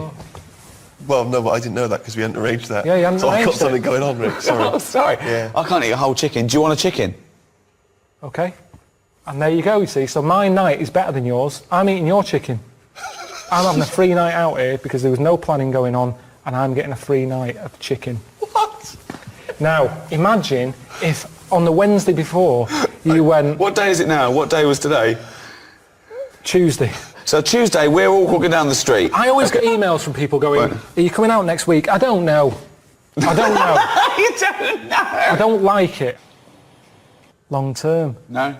Do you know what? It's a good job I wasn't born gay because I don't know what I'd do. Why not? If you're gay, you'll be loving it, won't you? I wouldn't. Yeah. I don't think I'm suited to it. Why? Just the lifestyle. Well, what do you mean the parties lifestyle? and stuff. Because the lifestyle, the way they walk about over there showing off, being quite... Okay, you wake up gay tomorrow. What's the first thing you do? Do you get a boyfriend or do you play the field? I think you play the field. Yeah, are you going to talk the same? Yeah, maybe in time. I suppose things rub off. If I'm knocking about with John Inmans of the world, I'm probably going to start maybe a little sort of... give me something to say. Oh, hello, I haven't seen you for ages. Right, so it'd be a bit different. Maybe oh, hello. Right, I haven't seen you for ages. It'd be little things like that and people would suddenly go, You met Karl recently, sounds different. So you go home, your dad goes, all right, son, how's it going? Been doing any DIY recently? Oh, hello, Dad. I haven't been there for a bit. Oh, what are you talking like that for, Karl? How's Suzanne? I'm not with her anymore. This is pointless because it's not the life I would choose. Okay, but you've woken up gay. But I wouldn't believe it then. I'd just go, oh, I feel a bit happier today, don't know why. No, but then you start going, you go down, you buy a gay magazine, you're flicking through, you're looking at more cock than you've ever seen before in your life, and you're loving it. You look down, something's happened. What do you do next? I just wouldn't look at that magazine again. No, you're loving it. You go, I can't believe I haven't seen this magazine before. Yeah, but I've seen knobs before. Have you? Yeah. Where? You see knobs all the time. Where? In gyms and that. And don't say you don't look, because you do when you're in a gym. Because it's there. What and is? If you don't look, if you're going like that, that's more of a worry. If you're not happy looking a knob in the face, there's something wrong. You should be comfortable with it. Just there you go. It's a good rule of thumb.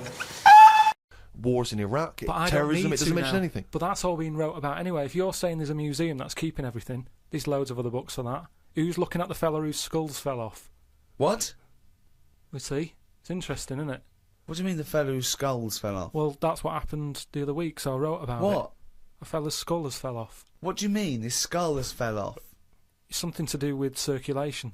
But what do you mean his skull fell Well, off? it's in the diary. But how can a skull fall off? Because it's surrounded by tissue and it's got a brain. How can just his skull? How can it detach itself from all the stuff surrounding He it? mislaid all his dreams. But all I'm saying is that's not getting a look in. No, because it's not significant or probably true. Good point, Steve. I don't. All right. know Well, what's let me anything just. based on. I'll just consult the diary quickly and find the moment with the man whose skull fell off. Oh, here we are. Yeah, looks like the world's fattest man is having an operation to get rid of some of the fat. Yeah. He has to have an iron bed because that's the only thing that can hold his weight. Yeah. There's also a man whose skull has fell out. He's in hospital somewhere. I hate that. It would make me panic. The hospital is busy with people coming in to look at the head. What are you talking about there? That tells us nothing. Right, it's impossible for a skull to fall out. How are scholars in 10,000 years going to be... What are they going to decipher from that? They can sort of go... There's not enough incident detail. But how did his skull fall out? Circulation problems. But answer the question. How did his skull fall out? Fall out of what? He was at home, and I don't know if he was combing his hair or something, but it come off. What did? His skull. What do you mean, his skull? Do you know what the skull is? It's a part of the head. Well, no, it's the structure of the head. It's the bone. Do you mean the top of the skull? This is only useful if you have all the salient facts. Then it would be of interest to us. We could. Well, I couldn't take that on. I'm busy. I'm not going to start looking into stuff in depth. Just get the details. God. You're such an idiot. You are the best idiot in the world. Well, I don't want to be premature, but that entry is followed by, I injured my toe the other day by dropping the toaster. Instead of letting it hit the floor, I tried to catch it with my foot. Hey there, welcome to the Drawing Codex. In this video, I want to do a simple drawing lesson covering one thing. How do we draw the figure from different angles? How do we draw it from above, from below, etc.? This is one of the biggest challenges that faces the artist at the outset, and even when you're well into your artistic journey, it can be a real stumbling block. And what I want to do is give you a few really simple exercises and ways to think about this so that you can practice. Now, obviously, this is something that relies on a lot of foundational perspective, and there's a lot of moving parts here, but I think there's a couple of key concepts that you can apply straight away, even if you haven't fully fleshed out your drawing foundation, even if your perspective is not 100%. I think there's a lot of things that you can take away and start practicing to make sure that your figures look as if they're grounded. Anyway, let's jump in and get started. Alright, Alright, welcome again to the Drawing Codex. My name's Tim McBurney. I've been a professional working artist for over 20 years, and on this channel we're all about drawing cool stuff from our imagination, embracing the challenge of drawing, and mastering the craft of line and color illustration.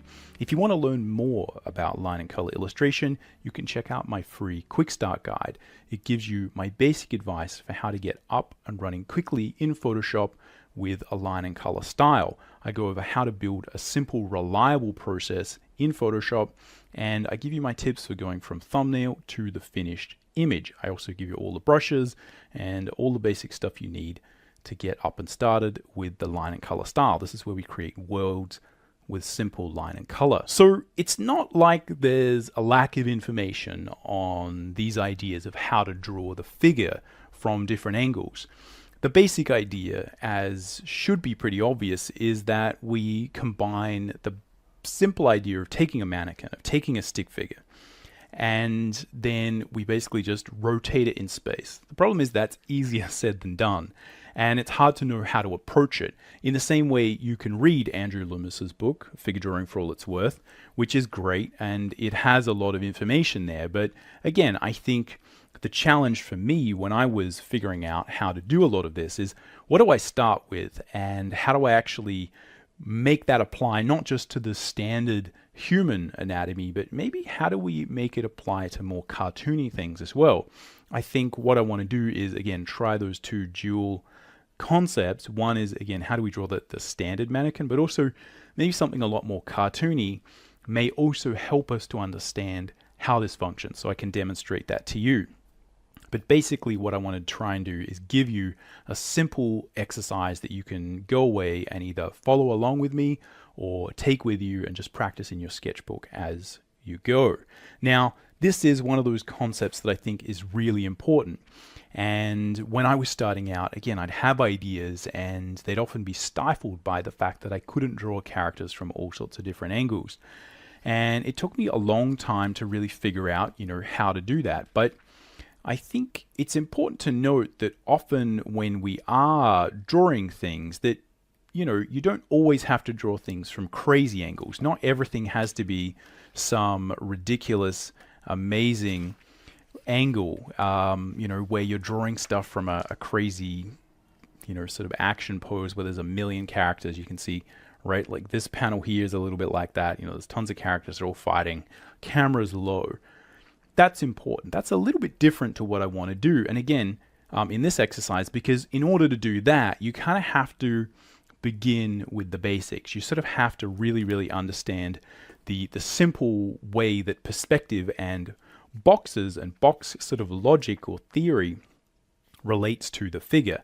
And this is actually a really good way, just practicing drawing that mannequin and that figure from different angles. It's a really good way to understand the concepts of proportion and structure and just how you actually go about building something that kind of looks solid but is viewed from an angle that is maybe more interesting or exciting. Anyway, I don't want to go on for too long because I think you get the basic idea of where we're going with this. Let's jump over to the drawing table and get started. All right, here we are at the drawing table. Now, as I said, in most cases when you're drawing comics, you are working within a fairly limited framework of poses and things that you need to create, that you need to kind of make real from your imagination or from the script. In most cases, I think what you'll find is that you don't always have to draw a lot of these heavy down angle shots, right? It just doesn't often make sense. When you do, it's really, really important. But if we think about often, if I take the basic idea of creating a Loomis stick figure mannequin, and if you're new to the channel and you're not quite sure what I'm talking about, there's a lot of other videos that I have on the channel talking about the concepts of creating a mannequin and drawing solidly, and I'll link to a few of the basic ones in the description. So check that out if you might get a little bit lost with exactly what I'm talking about here. But the basic idea, as you may know if you've looked at these concepts before, is that we basically just draw a stick figure. Now, you can think about the basic idea here being that maybe you might have a panel where there's a few characters, right, and they're talking. So there's lots of situations where you might want to frame a panel or an illustration or whatever you want to do, right? You might have lots of reasons. So again, I'm just kind of winging this a little bit, not being that technical with it, just for illustrative purposes. All right, but again, you might have some people talking to each other in a panel, and you need to do this kind of down shot.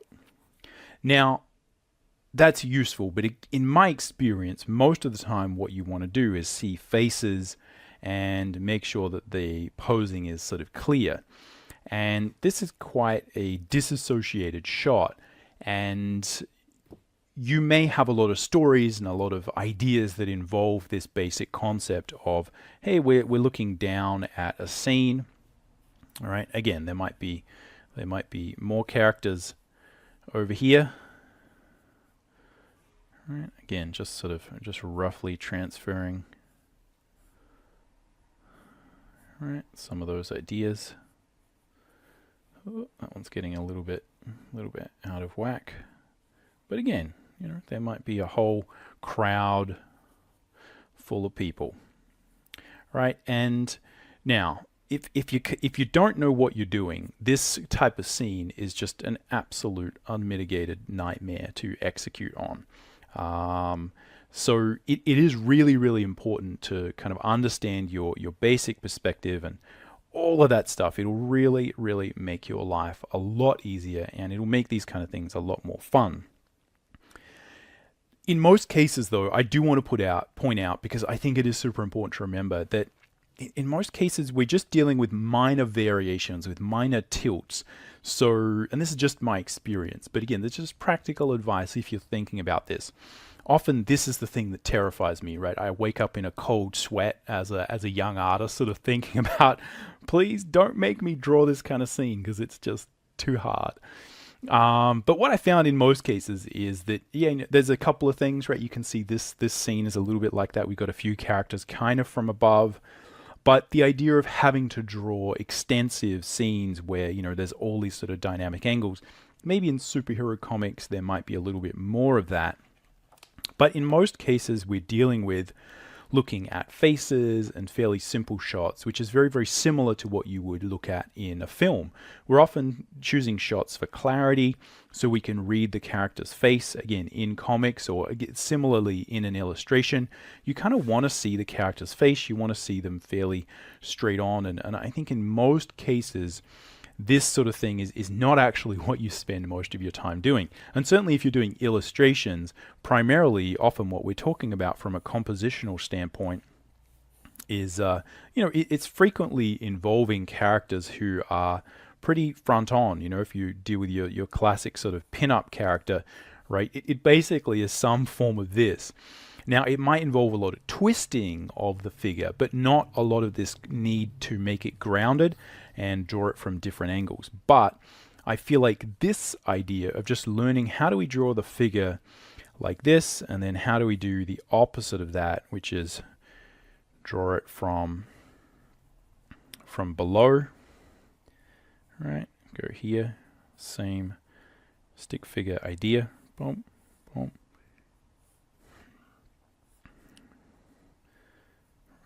Got a head there. Right, and then we're going to have arm here, right, something like this. And again, you can continue the basic concept as you go, right? If we want to do that from the back, very, very simple, right? We just sort of flip the character around, right, and then we're drawing this. So I'm just going to be putting in rough perspective to illustrate what I need, and this is typically what I would do for myself. And I'm just illustrating the different options here. So we will get to some actual exercises, and I'll talk specifically about what I'm doing and how you can pull some concepts from books like the Loomis books or other sort of how to draw books and sort of actually try and get your head around this basic concept. But again, you know, we do it from the back. It's the same thing. All right. So here the face is like this. All right, here it's from the back. And the difference really is just what does that arc of the spine look like, and how do these limbs tend to bend, right, as a very sort of rough basic idea. So again, these are a little bit from above and, you know, below. These ones are a little bit more. The basic concept is the same. Again, the reason that you would have you know, some need to draw like a really kind of worm's eye view of something like this, I don't know why you would need to do that, but say you did. Again, it's going to be a very similar concept, right? Feet are going to be on the ground, shoulders are going to be somewhere here, right? Head is going to be up there. We're going to have some arms here.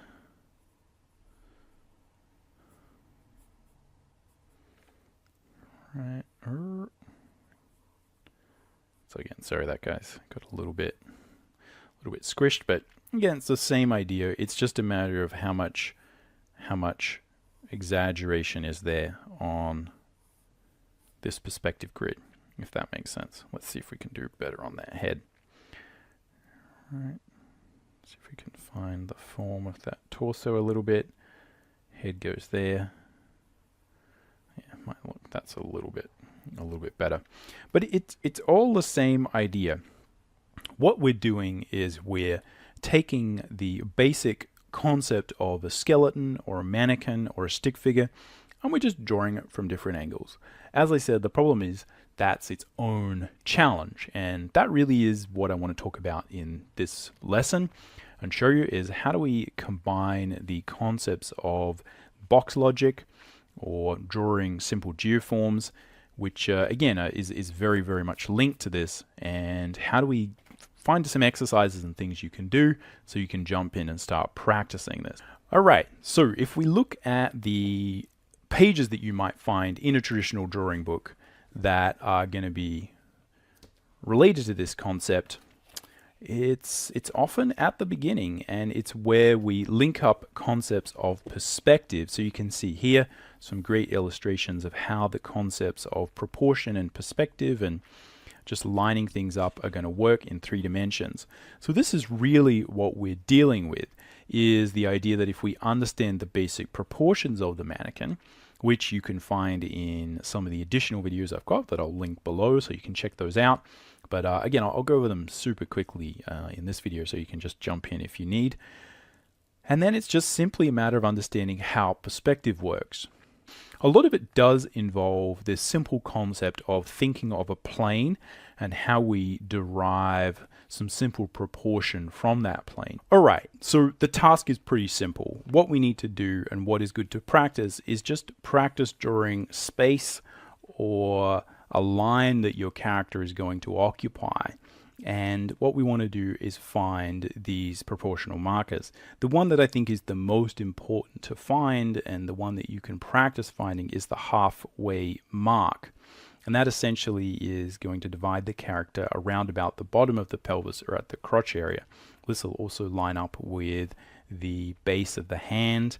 And this is a really, really important marker because, again, it basically divides the legs from the top of the figure. And this really is one of the major things that you're trying to do. So what you can practice doing is drawing that character in 2 dimensions.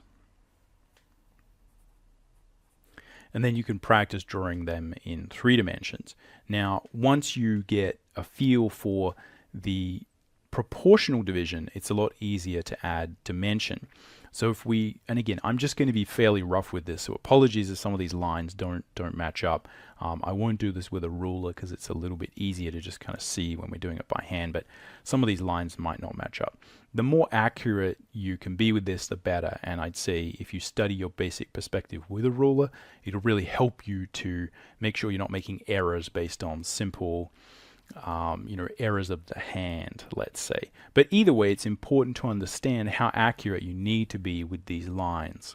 So even if you're not using a ruler, you have to understand how likely are you to gauge proportion in 2 dimensions. If you're having trouble doing it in 2 dimensions, then it's very tricky for you to just magically turn that into 3 dimensions. So just remember that. The first thing we're going to do is just figure out how do we draw that character in 2 dimensions, and we're going to divide the mannequin up into 1 proportion and 2 proportions. As I said, basically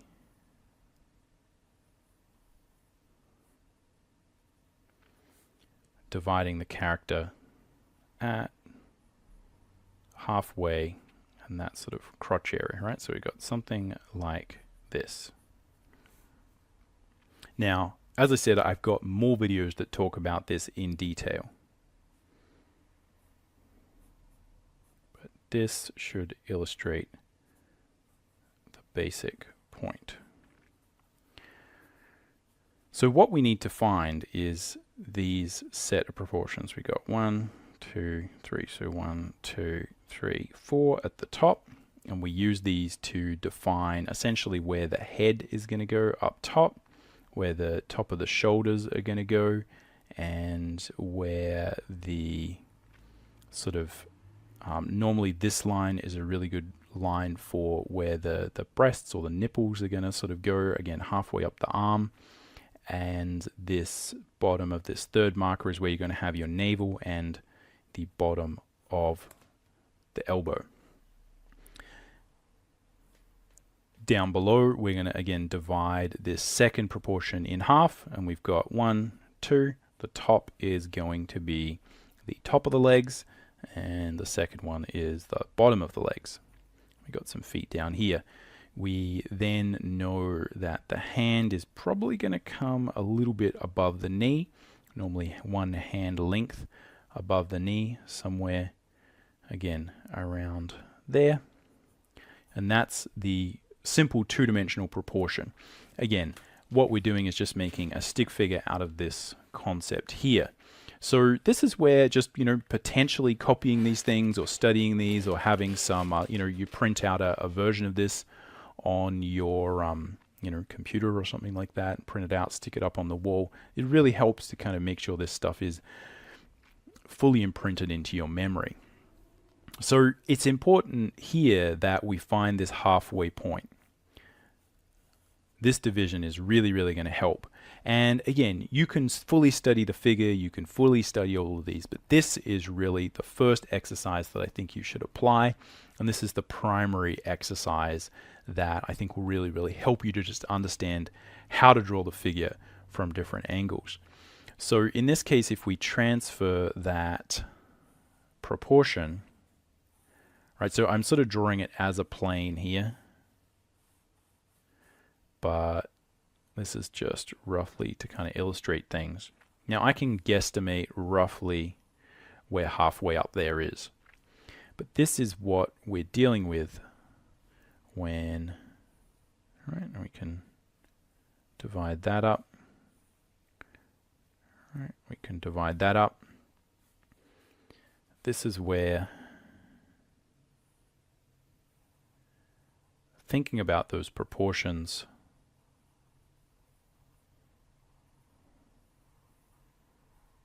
in 2D will help us in 3D.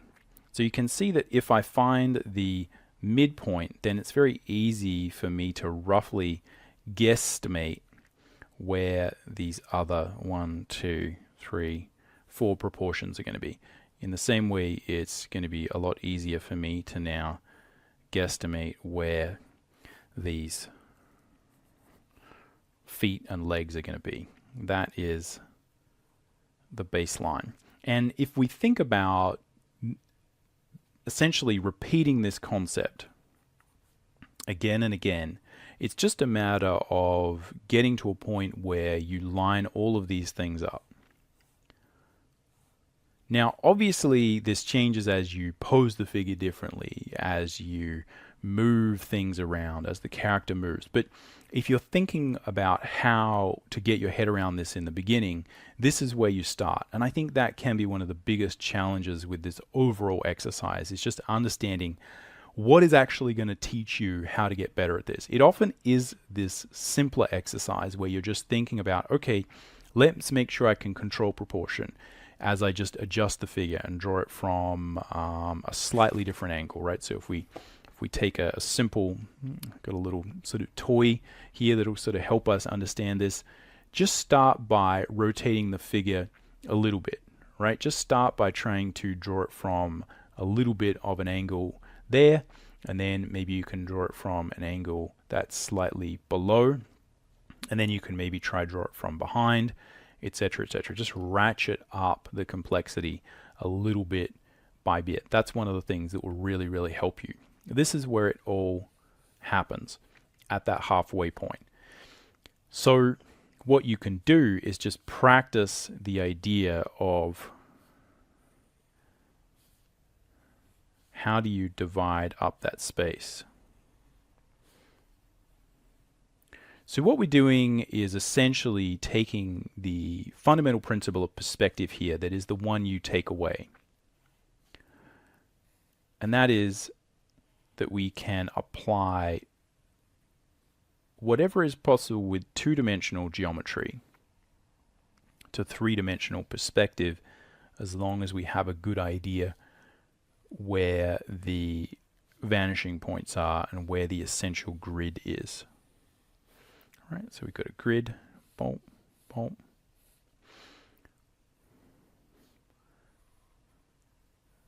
So I can do the same thing here because these corners don't move in two-dimensional space, and I can draw a line between them, and then I know how to divide up that space. So this is the fundamental concept of perspective that will help you to initially gauge that proportion.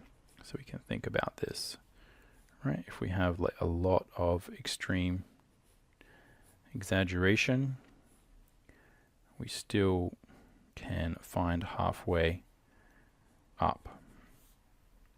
And it's this experimentation with this basic concept that will teach you a lot about how to change the camera angle. Now, behind this is the concept of the perspective grid, which I think is its own challenge. And this is where what we can try and do is understand the basic takeaways that we're going to get from perspective as it relates to the figure. But if you have to understand that there's a point at which you need to go away and learn perspective properly if you want to really, really get stuck into this. But the fundamental thing that will help you understand it is the box logic, or just viewing the box that surrounds your space. You've probably seen a lot of people talk about this, and there's a lot of discussion about this as being important for your drawing, to understand the grids and the simple idea of three-dimensional space. So this is like a perspective grid. It's a sense that all these lines are heading towards a vanishing point.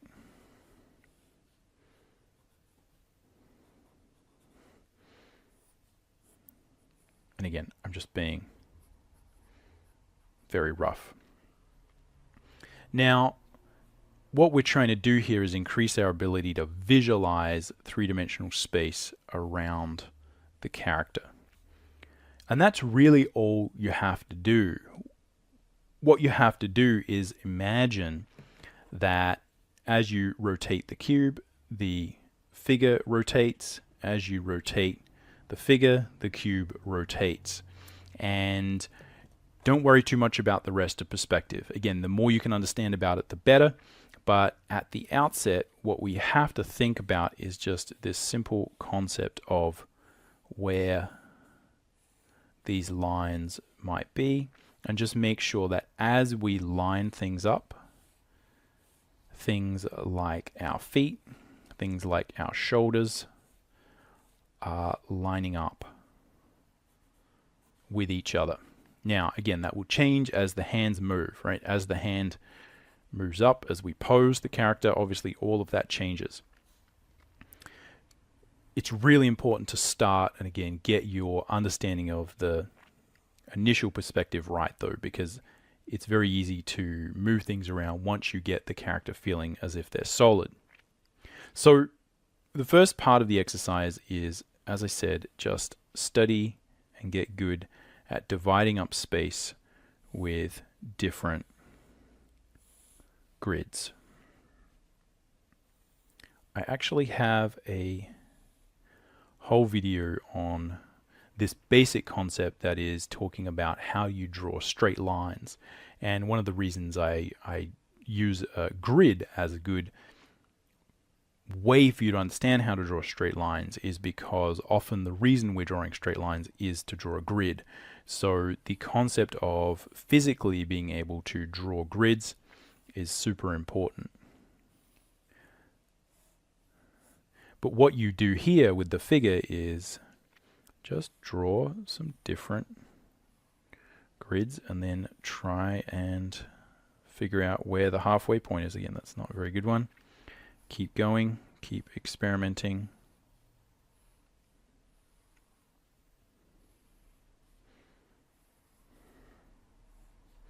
Etc., etc. We can think about, again, that idea of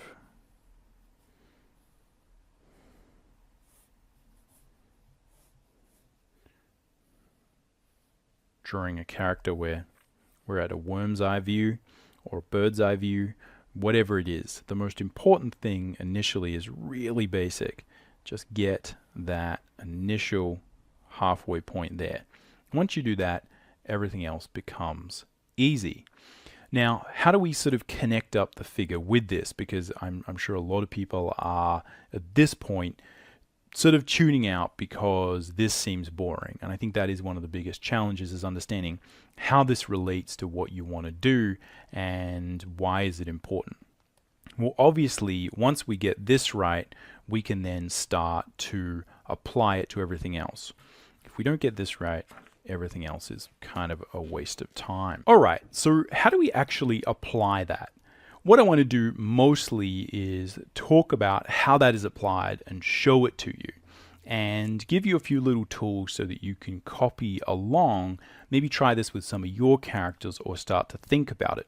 The goal here is that the more we can connect up figures and characters and interesting things with the topics of perspective, the more you're likely to get really interested in perspective and improving your perspective. If you can directly translate and apply the concepts that you might learn by studying 1 point, 2 point, 3 point perspective, etc., at improving your technical drawing, then you can directly say, hey, now that I know that I've got this a little bit more accurate, that means the lines that I'm going to use to line up my character are going to be more accurate. I think that is the goal here. It's really easy doing drawing lessons to get lost in the weeds about perspective and form drawing and the concepts of boxes. So what I'm going to try and do is, again, just show you a little bit more how I do this so that hopefully you can get interested in learning the perspective if that's something that is lacking. And we can do some more basic perspective lessons on the channel as well. Let me know what you'd like to see. So the way that I start by this and the way that I would apply the concept of those Loomis books to drawing and drawing the mannequin is as follows.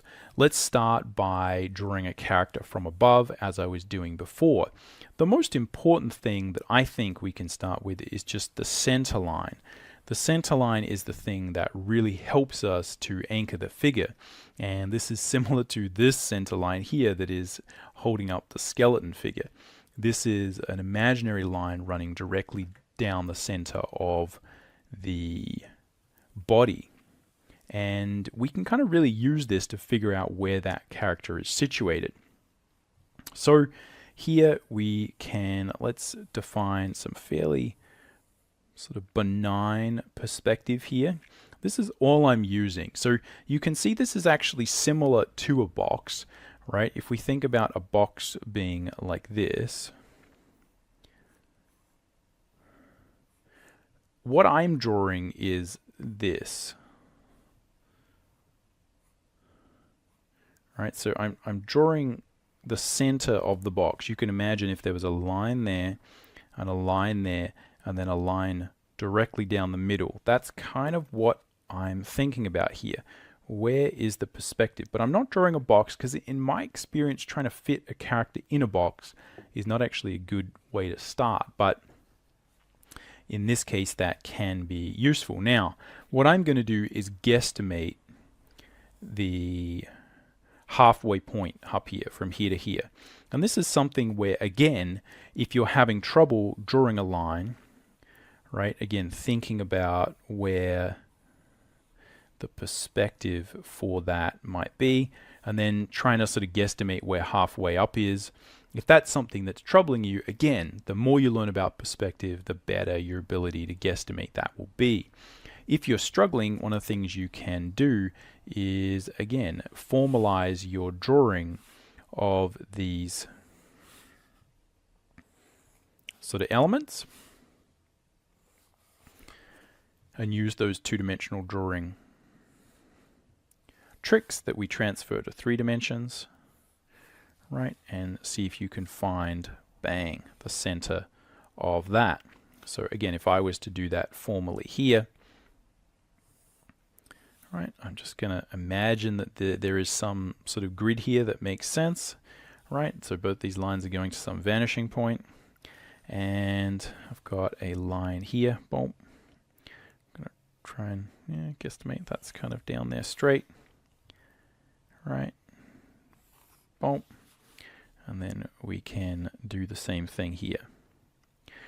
So this is really the one that is super important to get right. Oh, I don't have a big enough ruler. Let's see if I can. I'll sort of see if I can guesstimate it kind of there. I think it's somewhere. Look, it's. Don't do that at home, people. Get a longer ruler. But I think this is going to be. It's pretty close. It's somewhere around there. So that is pretty close. Again, my guesstimation. And if we were to look at the vertical distance here, right, that's kind of 19. Half of 19 is somewhere around here, 9.5. So it's actually sort of like pretty much visually and measurement wise exactly the same. Now that's going to change depending on how much extreme perspective you get. But what I would do if you're thinking about drawing characters from above and different angles is just start with something basic like this. If you start to get to the point where you're thinking, oh, drawing characters from above equals really, really distorted grids. So it's not just that we're drawing the character from above, right? It's that we're drawing these kind of really extreme perspective shots. What you're doing is getting two concepts mixed up, in my opinion. One is the concept of the camera angle and how much distortion there is and how much exaggeration in the grid there is, from the concepts of lining things up and thinking about where the camera actually might be in relation to the figure. It's a lot easier to start with very low distortion. Again, it's very easy here to jump into a whole another subject of camera lenses, etc., etc., etc. The point is that you can draw a character, again, like a small character that's like fairly far away.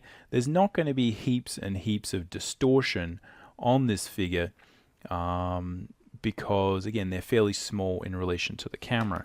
With a much larger figure, right, that gets really close to the camera, right? We can sort of take this really close to the camera. Sorry, it's going to get blurry. But you see the closer to the camera we get, the more distortion you get, right? So again, sorry it's blurry, but you get the basic idea. The camera angle is relating to what we're dealing with here in terms of extreme perspective. Now, that's something where the more of this extreme perspective you do, the better you'll be able to relate this to this. But when you're learning, stick with this. Just make it a very simple grid where you don't have a lot of distortion. Once you've done that, you can ratchet up the complexity. Super, super important. And again, if you're struggling with some of these concepts, as I said before, go check out some more fundamental perspective exercises. A lot of those you can actually see and study within those Loomis books. And again, I will make some more in the future on the channel. So the basic concept here is, again, we've got these proportional markers, and I'm just going to guesstimate, right, some lines going along here. Right, and we can also visualize some sort of lines going here that might sort of help us. And then we've also got, we're sort of halfway up here. Oh, yeah, maybe let's sort of guesstimate that. Try and draw a line. And what we're doing is adding just a very, very simple modification of our sort of initial Loomis proportion and sort of drawing, where we learn to draw the mannequin like this.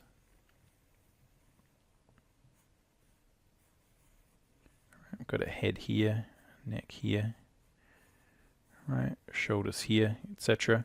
So we're drawing the mannequin like this. What we're doing is we're taking these lines which don't have a lot of distortion on them, and we're just making sure that we draw them from different angles. That really is all that's going on. Just because you don't have extreme distortion in your perspective doesn't mean it isn't in perspective. That really is just related to the lens and where we're seeing characters from. Again, if you think about going back to that, sketch I had before where I had a bunch of little characters on the ground, normally that's going to be taken with a camera lens that's quite far away, taking a big sort of scenic shot from afar, and you're not actually going to have a lot of this distortion. This type of distortion is going to be much more prevalent when you've got the object really, really close to the camera, and there's going to be a lot more distortion there. So just keep that in mind. Now, this is still perspective, even though it's not ridiculously distorted. What we're trying to do is get used to lining up the character and drawing them from above and below. So here we're just going to do above, and hopefully I'll do a quick one below, and then we'll do a quick little sort of more cartoony character to show you how you apply the same basic concepts to something with a little bit more different proportional set. A little bit more of a different proportional set. So again, the reason I feel like focusing on the center line is important is that really is literally at the core of what we are trying to do. So I've got 1, 2, 3, and 4, and here I've got, right, I've got my 1, right, 2. So what I know is that here, right, I'm going to have my sort of pelvic probably a little bit higher, right? We're going to have the pelvic bit here, and this right rib cage is actually going to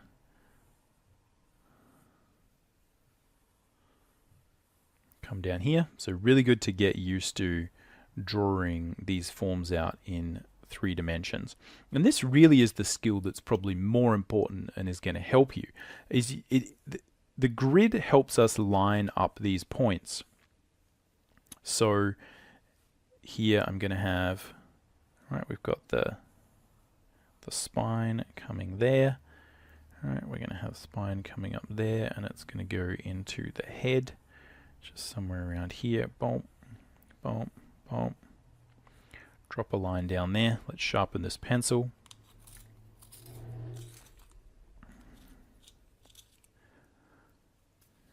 All right, so we've got our head here.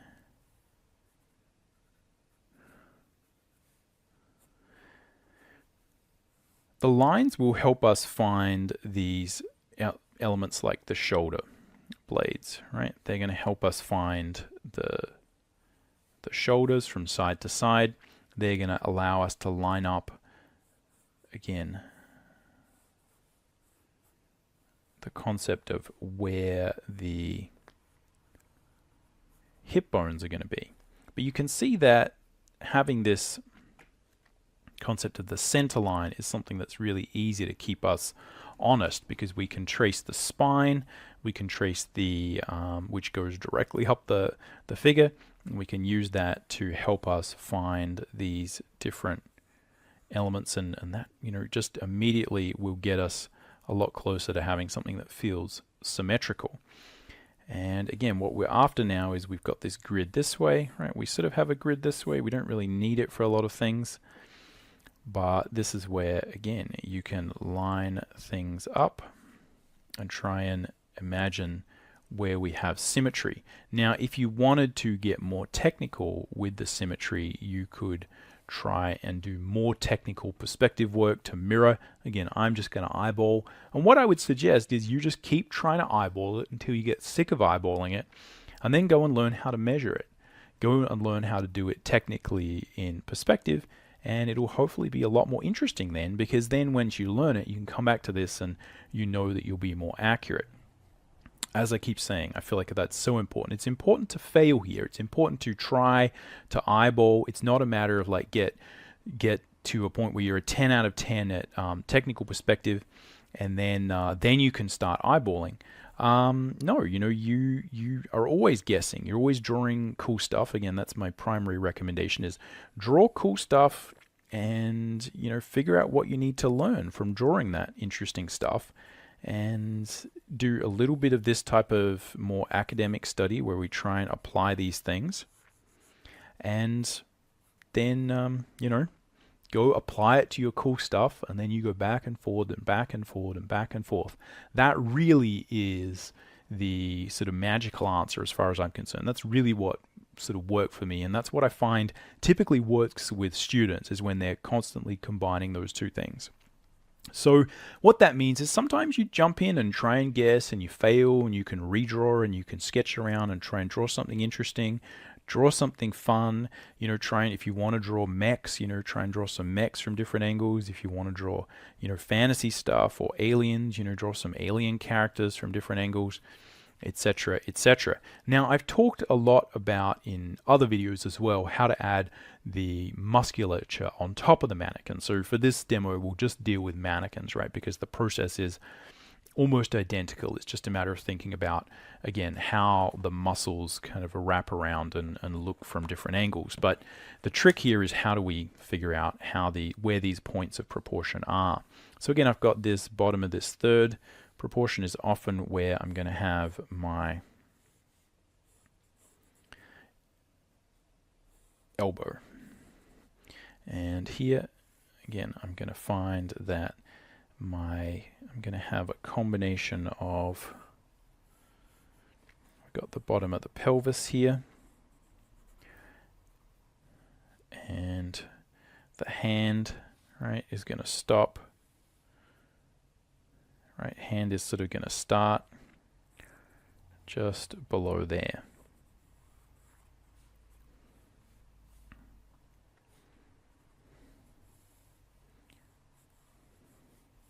Got the elbow. Right, hand is going to, and this is where, again, what you'll tend to find is your intuition will be challenged. So the feeling of like, wait a minute, how long is this forearm? Well, I know from a proportional standpoint, right, if we look at this, that, again, I've got that bottom of that rib cage. Just look at this and check, because again, this is a major thing that will come up. I've got the bottom of the rib cage. All right, it's going to line up with that elbow. Now, it's very easy to figure out the depth and the length of these things when you're just drawing it flat on, but it's very easy to become challenged and accidentally draw stuff too long or too small or whatever, or just kind of, you just get tripped up and you're no longer able to engage your normal natural drawing intuition. So it's important here to double check and remember your proportions. We can see again at the bottom of the pelvis there, that's kind of where the hands start, and the hands then go down, and they're kind of, you know, ending about halfway up this bone, or about, as I often say, one hand length above the knee, or certainly the hinge point of the leg. What? So that is one of these things that's kind of quite tricky from a proportional standpoint to really get. All right, is understanding where these lines are likely to go. Right, so then we're going to have a line about there. Right, we're going to have a hand. If the hand was sort of extended, it would be about here. Right, if it was in a fist, it would probably be here. And here we've got the knee. Here we've got this. Now, this, I think, is often the biggest problem when it comes to drawing these things from different angles, is making sure that they connect with the ground. And more important, and probably the subject of a different video, is how do you do, as I was doing in that other sketch, multiple characters from the same angle and make sure they all feel like they're sitting on the ground plane. Again, this is where having a good sense of that center line will really help. If we know where that center line is, you can easily understand that the feet, you know, if they're just sort of planted normally, which is what I'd recommend initially to give them just a standard sort of pose, is they're going to be equidistant more or less in a standard pose from that center line.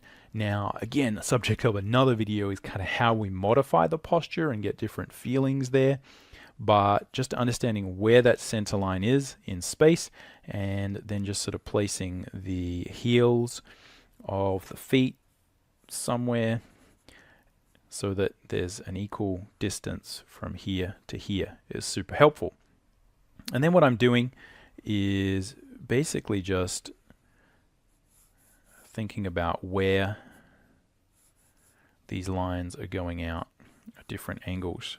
So you can think about that from a two-dimensional standpoint. If I'm looking down, right, here's this line on the ground, here's the center line, here's this foot here, and here's this foot here. And what I'm doing is I'm saying, well, the feet are kind of turned outward, a little bit like they are here. I'm doing it a little bit more exaggerated to make the point. But again, just visualizing the space, understanding the center, being able to measure, right? Again, it's the same thing. Visualizing the center line, measuring that space or guesstimating that space. Again, visualizing that center, understanding the points, right? So if we reattach our poor little skeleton's arm, again, this is the visualization we're trying to practice, is where's the center, where is the wrist sort of point, and where's the other wrist point, and just visualizing the distance. Having that center line there is super important, right? So this is what we're sort of trying to visualize. Points here, points here, points here. And really it is that simple. It's just a matter of staying true to the proportion, understanding how important the proportion is, understanding how important finding that middle section is. And what I'd say is not getting too lost in the perspective, just understanding that what we need is almost just parallel lines, right? Almost all I need to know is that, right, this line is kind of at like a similar angle to this one. It doesn't even need to be too much in perspective. I don't really even need these to be going to the same vanishing point. I just need them to kind of be almost in an isometric perspective to practice this. Again, once you start getting this and you're able to place these things accurately, I think that's when you'll be able to experiment a little bit more and take it to the next level. All right, let's try from below, because I think, again, what that will do is help us to just reiterate, do the same thing again, but we'll deal with a much more extreme angle. So I have a basic angle there, right? But a little bit of, let's put a little bit of an angle here, right? So maybe the horizon line is super low down, right? Here we've got our horizon line. And again, what I'm after is a sense of where that center is. So I'm just gonna... Now, again, there's a procedural sort of thing here, which is obviously, you know, I could draw a big box here, right? So I'm trying to find halfway here. It doesn't really matter how big this box is. That's not really the point. All I need to do, you can sort of draw any old size box. Again, I'm going to run out of ruler. Let me find a bigger one. This will solve that problem. So you can see here that it's going to find center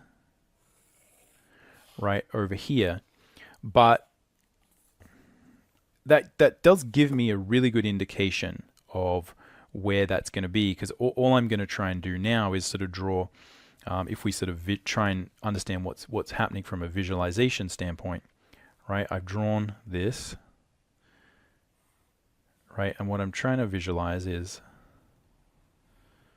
where this one is going to go. Now, it's not going to go there, right? I don't want to draw it that way because that doesn't look like it's going to the same vanishing point. I want to draw it so that it feels like it's going to the same bump, same vanishing point over there, right? That's kind of what I want, right? And I want my horizon line to be somewhere there. That's kind of what I'm doing. Now, the line can be over here. It doesn't matter. What I'm after is where is halfway up this measurement, right? So if there was a line here or a line here, if I find the center between this line and this line, it will give me halfway up all of these lines. Hopefully that makes sense. Again, if not, it's a good example of how learning some more perspective may help. So here again, what I'm doing is, this is the bit that will derail you if we get it wrong. What I'm trying to do is figure out where I place this line. Now there's a really easy trick that you can use, and that is to just measure. This is another sort of easy sort of way you can do this to kind of help you guesstimate. What I can do is physically measure. Right here I've got, right, sort of roughly, that's roughly 20, so 10 is going to be halfway up here. And if we sort of take a measurement here, that's 16 and a half, so 8 and a bit, right? It's going to be somewhere around there. So if I kind of draw a line between these somewhere around here, right? Again, those things don't all line up perfectly. That's going to give me a pretty good indication of where halfway up is. Or you can just guess. Totally up to you.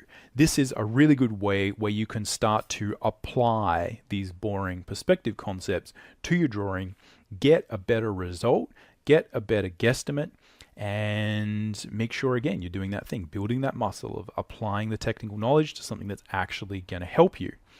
The other thing you can do is you can try guessing first, and then you can do all of the things and see how far you get. You can see I kind of guessed about there, and it was a little bit down there. The point is that we want to get a feeling for where halfway up this figure is if we then start drawing the rest of these lines. Because obviously what I'm going to do now is divide up this top thing into 4 sections, and I'm going to divide this into half, and I'm just guesstimating at that point. Why? Because this is pretty accurate, and what you'll find generally with a lot of perspective is once you kind of key into it, once you kind of understand, like, oh, I get what's happening here, I've got a solid indication, I know these are true, then it's a lot easier for your brain to kind of guess the rest, if that makes sense. You kind of have the framework and the rest kind of fall into place. So again, I've got some of these lines going here. I'm not drawing them that accurately, but it is the same idea. We're going to have, what I'll do and what I suggest to do is kind of just rough it in first, right? I'm going to have here sort of pelvic stuff here. There's going to be a rib cage thingy here, and they're going to sort of line up a little bit. Again, you know, the side of the rib cage will kind of line up with the pelvis. You kind of have that. Boom. Right. It helps me anyway to sort of visualize the spaces a little bit, right? Take those sort of jelly bean, take those, where's a good place to draw here? Take the jelly beans, right, and add dimensionality. Right, just think about, like, where is the three-dimensional space there? Let's draw through, right? Let's try and define that space. I'm going to have a spine that goes up like that. It's going to come back behind, right, from the spine, comes back, sort of curves in. Oh, sorry, let's get that closer. Curves in on the small of the back, goes out, and then comes in. That's that sort of arc that I'm trying to visualize. So it's there, comes back up here, right, and then it's going to insert in the back of the skull there, right, and then I can draw the skull, right, I know, right, can define dimensionality within that sphere, etc., etc. And here I've got, again, some shoulders. Right, going to place those shoulders. Again, visualizing. Right, got sort of a neck here. Again, I feel like those shoulders could be a little bit, again, a little bit more on that line.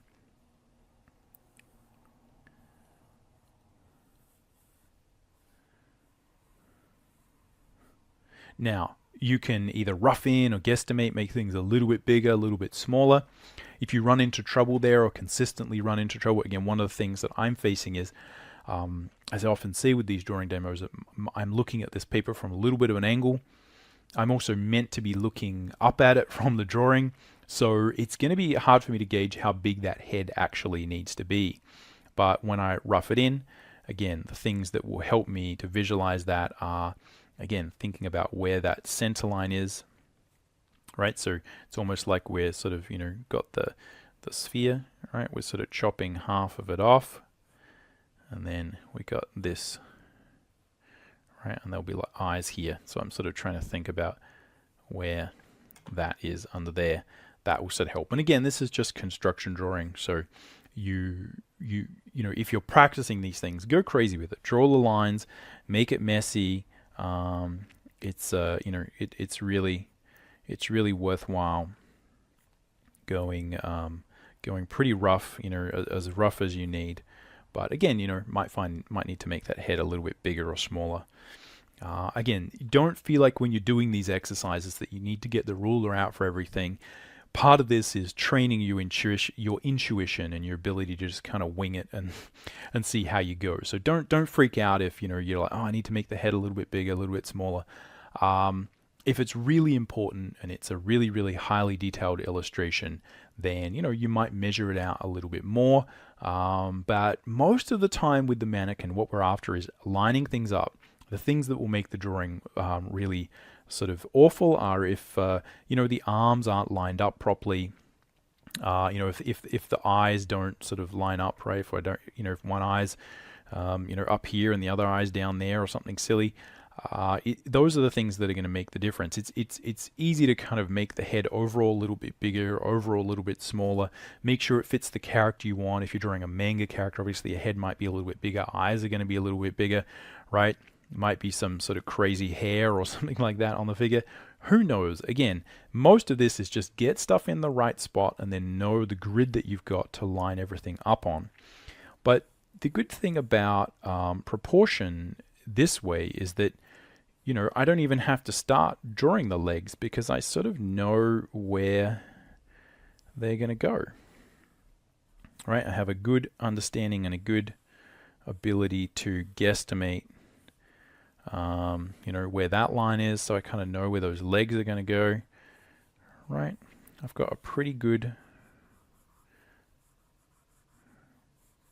indication. Again, that's the heel of the foot. This is the ball of the foot, so we can't see it. This one's foreshortened, right, coming at us. Again, that's you know, its own little drawing problem that can be quite challenging to solve, but at its core is just, you know, going through things logically and kind of thinking about what you see when you're looking at a foot from front on.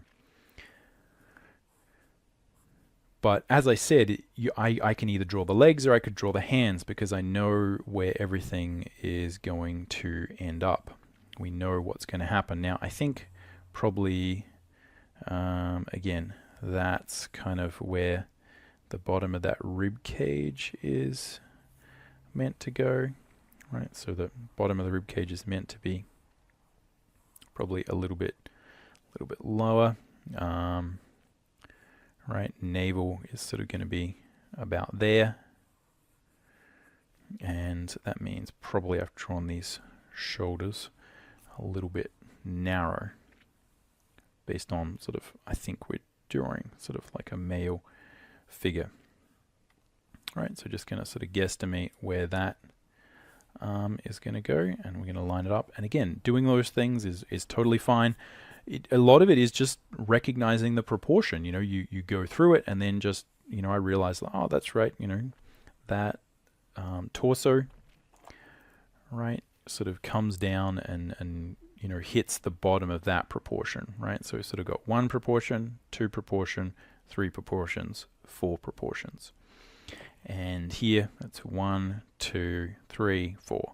So I just drew this a little bit small initially. Again, not a problem, because we can go in and adjust it. And that probably means visually this head is going to want to look a little bit bigger. But that's all we need to do. I know that the shoulders are going to be there.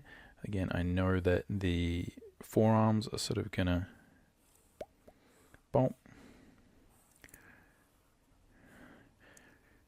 be about there. And as I said, we probably draw these shoulders a little bit lower.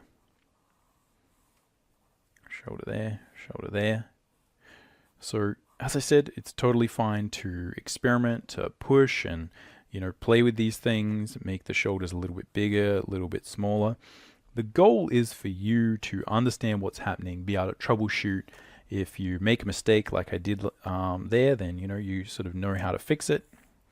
And mostly that you're just lining things up. So just remember, we're trying to line things up.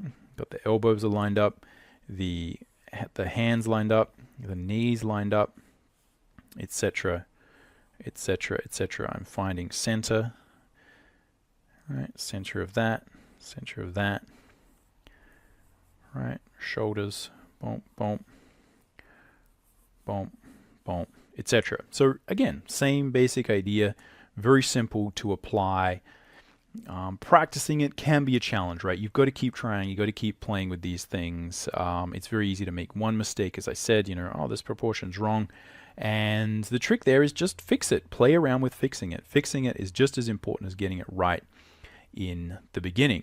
All right, we'll do one more little demo where we talk about a more sort of cartoony character, and we'll apply the basic same concepts there. Again, just to reiterate and sort of talk about how you can apply these perspective things to anything. All right, so same idea, but let's draw a little character that maybe has some different anatomical things, but we'll apply the same basic concept. We'll draw it from above.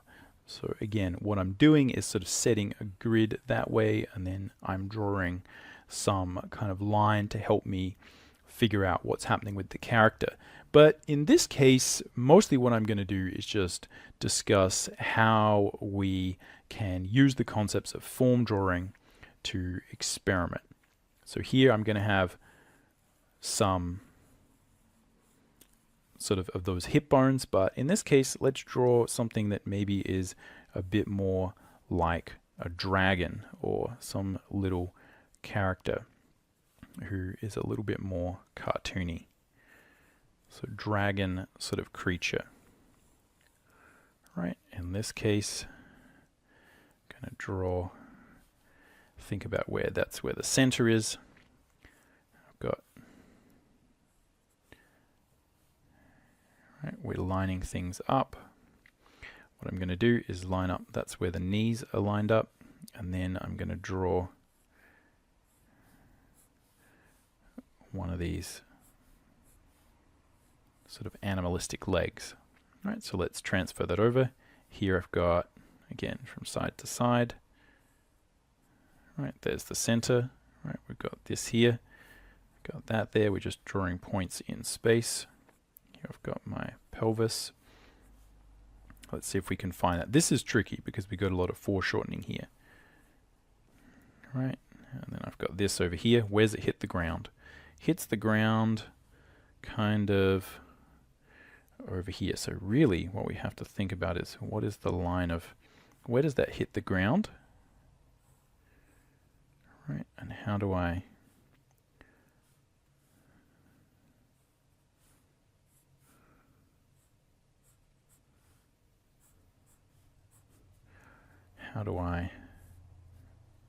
get that leg to sit there, right? So again, if we were to look at this from above, if I draw this line from here, right, here we've got sort of the pelvis, and what we're doing is drawing legs out, boom, out here, and then it goes back, but that is kind of underneath. Right, so we're finding that point of this.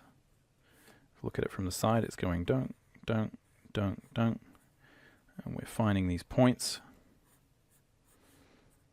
and then it goes down, and we don't really see that, right, and then it comes out, right, and we sort of barely see that. So this is where, again, some of that perspective will come in handy. So now I'm going to draw our rib cage, and I think this is going to attach a little bit forward, so I still want to think about where that center line is going to be, but I'm going to transfer that over there. And so now what we're trying to do is find, again, like we'll have an arm here and an arm here, and we've got the spine wrapping around here. All right, we'll have a head, bump, bump, and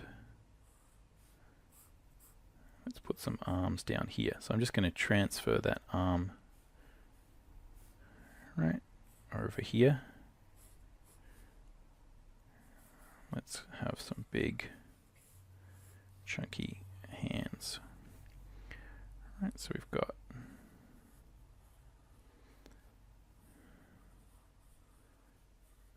mannequin like this. Hopefully you guys can see this, and then we'll go, let's extend out.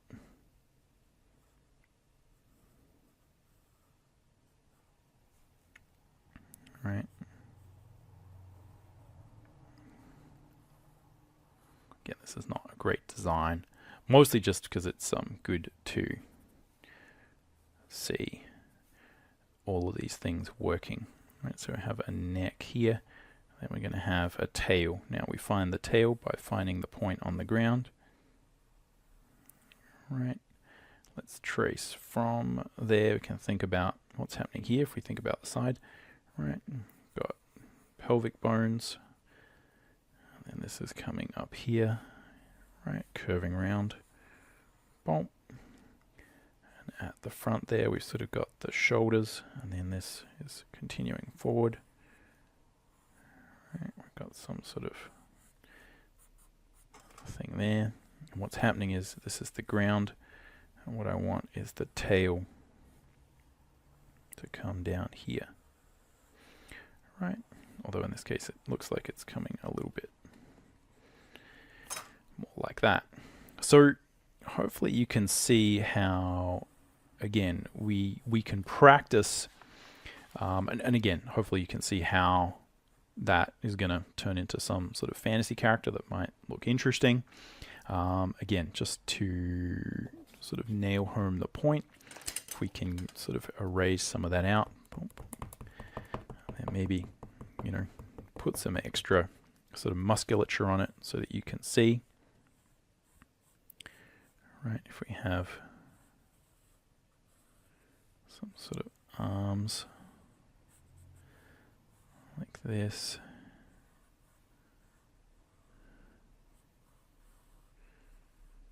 Right, leg.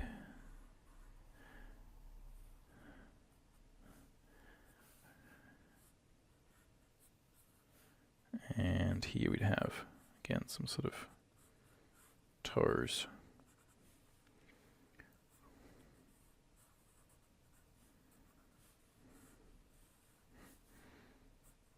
So yeah, again, hopefully you see that we could build that up if we wanted. And to me, this is the sort of stuff that I was, more interested in doing as, characters that weren't, typical humans. But the point is that just practicing these things, stepping through the basics, doing your simple division of space will really help.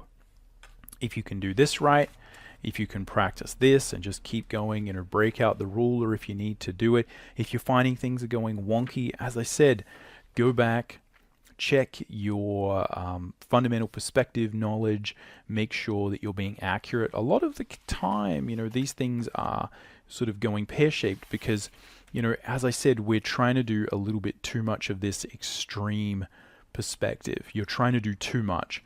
Stick with something that's almost like an isometric perspective. Isometric perspective is where, again, the lines don't really go back to a vanishing point. They're just kind of parallel to each other. That will teach you the fundamentals of how to control these grids that underline the figure and the structure. Once you do that, then you can start to build out more interesting characters. You can start to play with, again, much, much more extreme views, much more extreme angles. You could try something that is super distorted, right, where we're seeing like massive amounts of distortion there. Again, you ratchet up the difficulty bit at a time, do a little bit of this, and again, there's like levels to the degree to where you're studying. These are still abstract studies. Do a few of these things and then just go draw your normal stuff for fun, right? That's what's important. The idea is important. Having fun while you're drawing is important. If you find that these are tricky, as I said, go back and just, try and get your ability to draw cubes or some basic things as solid as that can be, because then you find that there's follow-on. There's a flow to how these things support each other. But yeah, hopefully that has been interesting. Let me know in the comments. This is a little bit more of a technical one, which I do sort of apologize for. And the real challenge here is that I think both as a drawing teacher and as a student, what I remember, and I still find this kind of frustrating, is that it is hard to know where to approach this from. There's 4 or 5 things that you absolutely need to get right in order to start rotating these figures around and drawing them from different angles, and there's no linear way you can do it, I think, that gives you some amazing solution where you just do A, B, C, and then all of a sudden it magically works. It's a progression. Again, as I say, people can get really good at drawing cubes, and then they, can't transfer those skills to their more interesting fun drawings. And likewise, if you just kind of keep doing this, but you don't study the perspective, then, you're going to find it a little bit harder to draw these things from different angles, and it's certainly going to take you a lot longer to get those things sorted. So it's a matter of doing all of these things and trying to figure out where they fit into your art journey, where they fit into your particular way of doing things. And I think the most important thing is to look for failure. Look for places where you aren't understanding things, but jump in first. Don't be afraid. It's okay if you try these things and they don't work. Don't freak out. Just step back and say, hey, what do I need to learn? Which fundamental thing am I not getting? Am I just completely not lining these things up?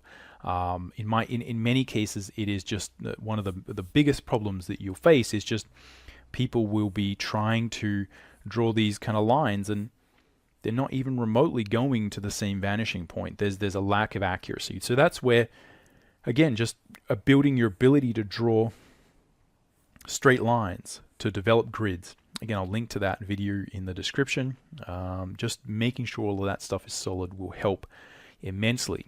But this is a long game. This is a long journey. If you're partway along the journey, then again, you probably sort of know that already. There's no trick. As I said, you've got to piece these things together in your subconscious mind a little bit at a time, and you slowly build structures that support each other. But I think what you have to understand is this does work, and you will get better at it a little bit by a little bit over time. So good luck with this. Let me know if you got any questions or comments down below. And but that's all I got for now. We'll catch you around. Happy drawing.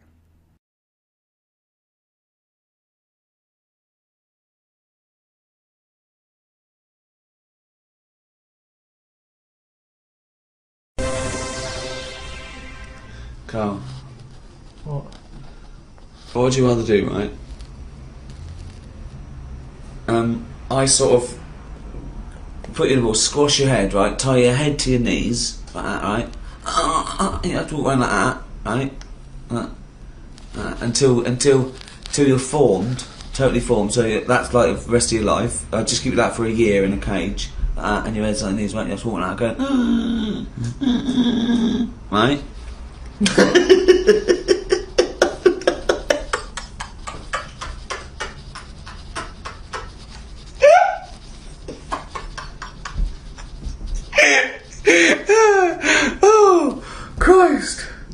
Oh Christ!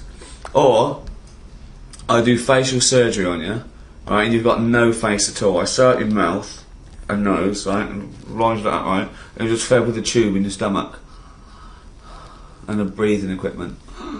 So no eyes?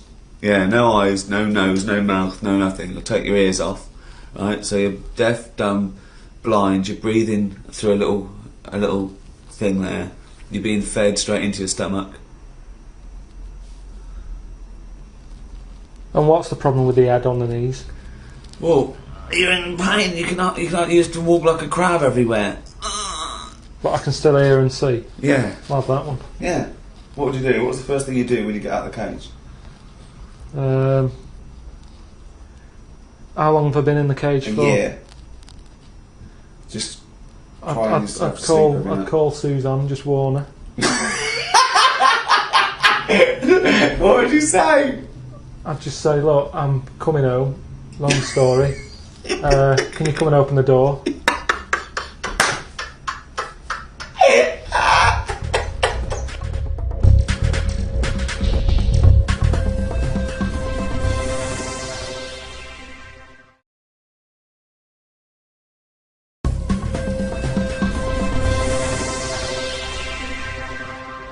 Hi, TV's Ricky Gervais here. I just wanted to tell you a little bit about my new book that's coming out this autumn. It's called Ricky Gervais Presents The World of Karl Pilkington. With me, Karl Pilkington. Right. Yeah, it's just a book, some of the ideas and some of the chats and some of the stuff we came up with in the podcast. The world record-breaking podcast, The Ricky Gervais Show. So, what are you doing there? Just doing some drawings for it, just to go with the stories and that we talk about, some of the ideas and stuff. What's that? This one. Mm. Well, it's Auntie Nora, isn't it? When she farted for 5 minutes. That's like when she had the wind there, just coming out there. She, like, had wind for 5 minutes. Oh, good. So just sort of pictures and that. So we could put this into the book of prize, could we? Yeah. Thumbs and that. Yeah. I'm still pretty sure that we would have got on alright without the thumb. Yeah.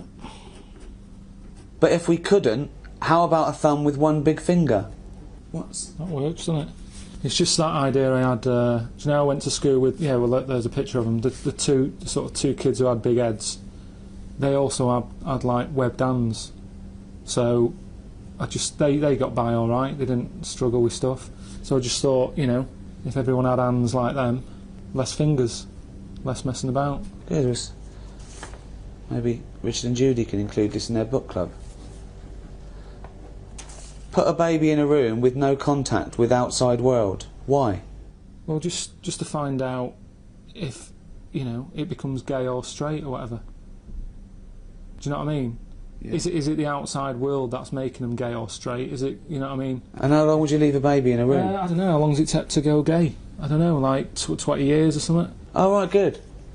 You're sticking a baby in a room for 20 years? Yeah, I mean, it's not, you know, feed it and stuff. Oh, Simple sure. through the letterbox and that. Don't go mental. And what would this be for Channel 4, would it? If they want to televise it, they can do, but I'm just saying, just do it if it's not for the telly. Good. Well, people are rushing to buy that book. That's Ricky Gervais Presents The World of Karl Pilkington. It's the sort of book that you'd find written in shit under the floorboards of a serial killer's house. Brilliant.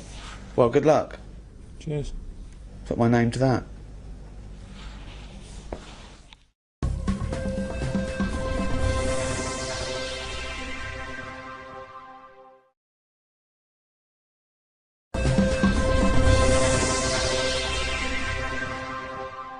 Oh, chimpanzee, that monkey news, you.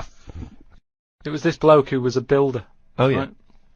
And you know what builders are like? They sort of move about, don't they, from sort of building to building, just building. Well, yeah, well, once they've built it, the building's done and they move on to build some more. Building to building, just building, yeah. So he goes to his next job and that, right? Who does, the builder? The builder. Yep. He goes to, like, the boss, new building. the boss of this building, who's building it. Right. Okay. Yeah.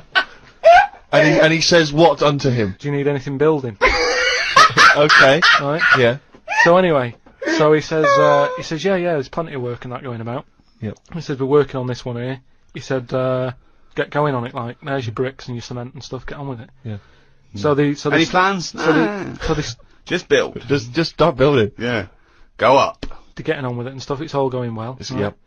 But he notices that there's someone working high up, right, on the top bit. Sure. Because do you know, like, there's girders and stuff on these big Yeah. buildings. Yeah. And he's still building the bottom bit, And which he's is still, weird. yeah, well, that's the way they do it there, apparently, just to sort of speed it up, work from top to middle, from top to bottom. Sure, that's in imaginary land. We So put the anyway. spire on, now we better do the foundations, Yeah. and then put some stuff in the middle to keep it up there. So anyway, he's saying to, like, the other workers, he's going, who's that up there? Who's that up Like, there? He's working on his own. Was it, what, the little fella, was he? And, The little hairy fella up there. Who's the little hairy fella up there with the hard hat? and the other fellas are going, look, you know, don't ask questions, you know, the boss decides who he takes on, we're happy to be getting paid here. Don't ask questions!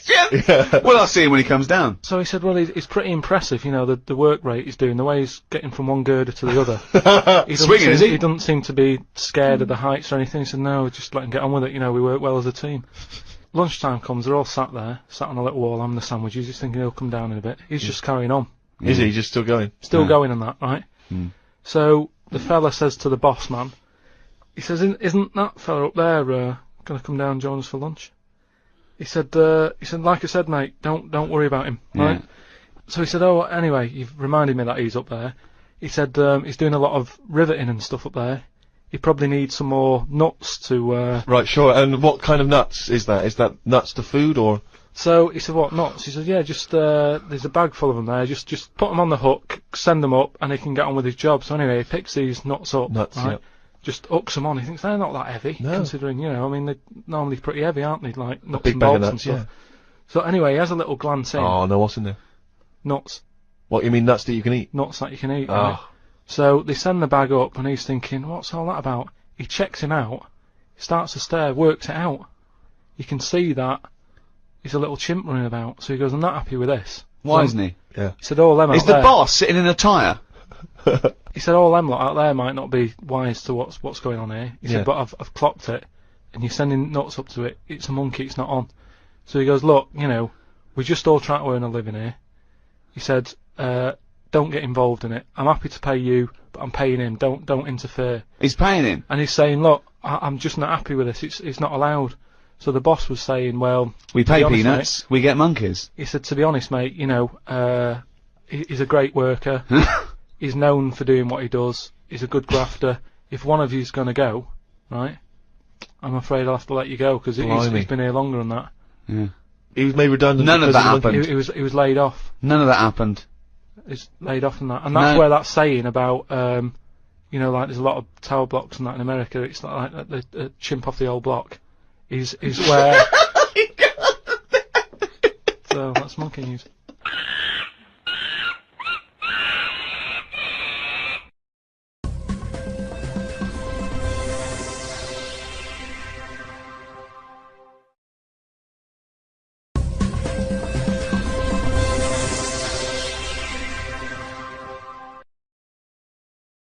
Come in. Right. Ah, Mr. Pilkington, and how are we today? Yeah, I'm alright, Doctor. Yeah, I've just come for my checkup. Okay then, pop your pants off. What? Just pop your pants off. Well, and, I've got to take my pants off. Well, because I have to pop my finger up your What? to check your prostate gland. Don't worry about it. Well, I am worried about it because prostate cancer kills 10,000 men every year in Britain. You can check that out if I get any symptoms. Well, there aren't always symptoms, and symptoms do vary from man to man. So the best way to check it out is I just pop my finger up there I'm really and have a happy with feel. this. Just Don't worry about it. Wait. Is that it? Yeah. It's not that bad. I don't know why he was worried. You probably saved his life there. Does he have to be here? He's just a mate. Don't worry about him. He's just watching me at work. Prostate cancer is the most common cancer diagnosed in men. The chances are you know someone who's affected by it. To help make a difference, please donate now. Well, congratulations, Ricky. Much deserved, I'm sure. Thank you very much. Ricky, I just wonder if I could ask, you're the most famous comedian in the world, and yet despite your incredibly successful career, you're still able to give enormous amounts of time to charity. Shut up, embarrassing me. Well, that's what you've written, I Well, think. just ask the question. No, I just wondered how you find so much time in your hectic schedule to help charity. You've got to find time. 30,000 men are diagnosed with prostate cancer every year, 10,000 of which die of the disease, and a man dies every hour from prostate cancer. So, you know, that's why I give so much of my time and raise so much money for cancer. I mean, I don't know if we've got any stats how much I sort of raised last year for cancer. Just says fucking millions? Yeah, and they're welcome to it, you know. But I will say this, if I ever get cancer, I'm going to go into the nearest hospital and go, right, I paid for that machine, get that little bald fucker off it. Talking of little bald fuckers, Karl Pilkington. Right. Thoughts? Just one. It's 2006. Why are they still using the finger? Good point, good question. Chris Martin from Coldplay, got a few questions for you. Can I wear your sunglasses?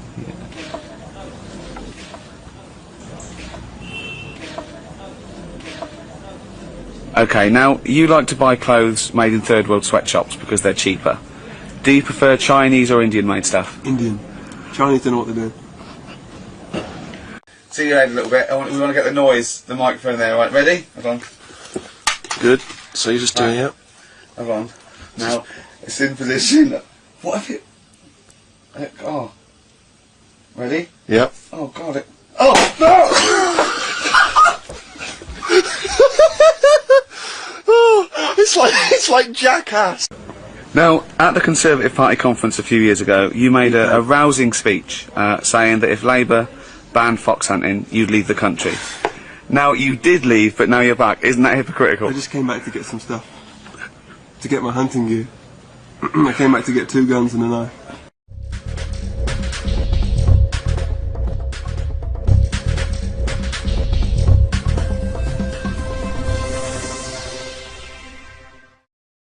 No. What's the question? No, you famously said you don't trust black people. Isn't that racist? I think racism is a state of mind.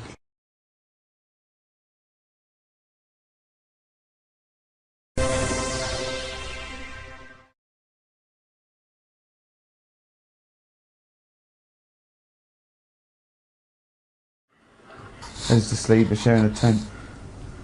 I've only got one, well, I've got one tent between them, have they? Yeah. But why don't they take 2? A tent's not that big. Oh, yeah.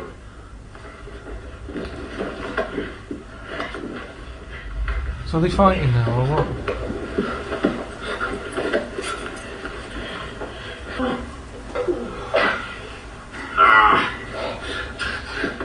It was cold outside, he said come in my tent. And then that happens. What do you think, Carl? I'm still none the wiser as to why they do that.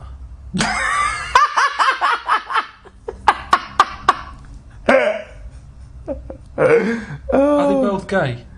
I think if you have sex with another bloke, you're generally considered gay. If you're willing to pop your John Thomas up, John or Thomas, yeah, I think you could be considered... As a rule of thumb. What I mean is, if they're mates, they're going across the western, whatever that it's called, right? Across the west, on their horses. They say, come in here, it's cold, don't be sleeping out there by that rock. Get in the tent. They get in the tent, there's still no mention of gayness. Then, one of them does that. I know. Well, I don't know. It must have been planned, is what I'm saying. No. How do you know what your job is? No. It's What do not you like mean, you know what your job because is? a man and a woman, it's like, well, we know what we've got to do here, but with them, there's different options. So how did they know what whose job was what? Are you saying how did they know who was on top, so to speak? Yeah, because it all happened pretty I quick. think you fight for it. I think it's first dibs, isn't it? Like bunks. Like bunk beds, isn't it? I don't know the rules. I don't know what the rules are. I don't know what the rules are. But then what happens then, Steve, after that night? because of the difficulties and constraints of the time in which they live, they have to live a lie. So they both get married to wives, but they maintain their love affair across the years and the decades. Yeah, but don't the wives get suspicious when they keep saying we're going camping again this weekend? Well, you're very right. They do. But you wouldn't suspect a cowboy, would you? Except the one in Village People. Yeah. He's the only. I thought he was the only cowboy. He's fairly. That was a little bit iffy. Yeah. I don't know. He hangs around with a Native American who's normally the antithesis of the cowboy. The cowboy and the Indian, they hate each other. They hate each other, yeah, I know. But they're hanging out. So are you going to watch the rest of the film now? Has it whet your appetite? Could the film still happen even if they weren't gay? Is it just a cowboy film, but that's a bit of filler? Let's just have another watch and see if there's anything else. Oh, does he want to watch it again? Are you sure you want to watch it again? Listen, if you want to watch it again, watch it again. Yeah. No, I'm just... What? No, if you want to watch it again. If you want to watch it again, watch it again. Don't be afraid. Don't be afraid to watch it again. If you want to watch it again.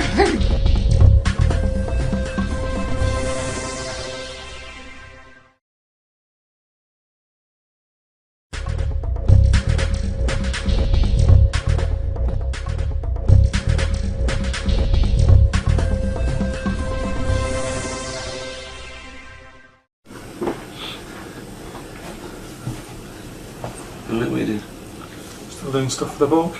So just... The World According to Karl Pilkington. Yeah. You can buy that now. Pre-order it on Amazon, can't you? Yeah. Or wait till September 18th. Pre-order it now. Right. What's that? That's me. Just I'm stuck in a spider. You said, about what would you do and all that if you were stuck in the body of a spider. Alright. So I said I'd just have a sleep. So there I am, just having a kit. Got a Okay. sleeping bag. That's the thing about if you cut off an head, the body lives for like about a minute. Doesn't. No, it does. They did a test, didn't they? No, they didn't. No one did a test. We've done it. Got freaks. My favourite freaks. Oh, right. Oh, that's a lot of people want to know what your 5 favourite freaks are. I'd buy a book about that. So number 1, the Elephant Man. You know that.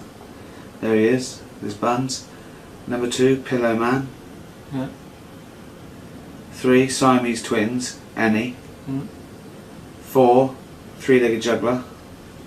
5, pig-faced woman of Manchester Square. They're not in that isn't in an order that I want to see them or anything. They're all as good as each other. Okay. So maybe if you're a freak and you want to meet Karl, would you want to meet a freak? If we could, there's 6 billion people in the world. Must be somebody like this that wants to. Would you want to meet the Pillar Man? Yeah, it'd be alright. But how's he going to get in touch? Siamese twins I don't like because it's 2. That'd be trickier. I don't think... What if one of them liked you and the other one didn't? He couldn't stand you. Yeah, One was like, I love Karl Pilkington, he's brilliant. Alright, Karl, you coming out? Yeah, but I wouldn't want to put them in that situation because I can go home. They're still bickering. So yeah, I don't want to meet them. Three-legged juggler? Yeah. What would he have to juggle for you to take your eyes off his legs? Well, that's the thing though. He'd think I'd be getting him in to sort of do some juggling, and he might sit behind the desk and they go, "Oh,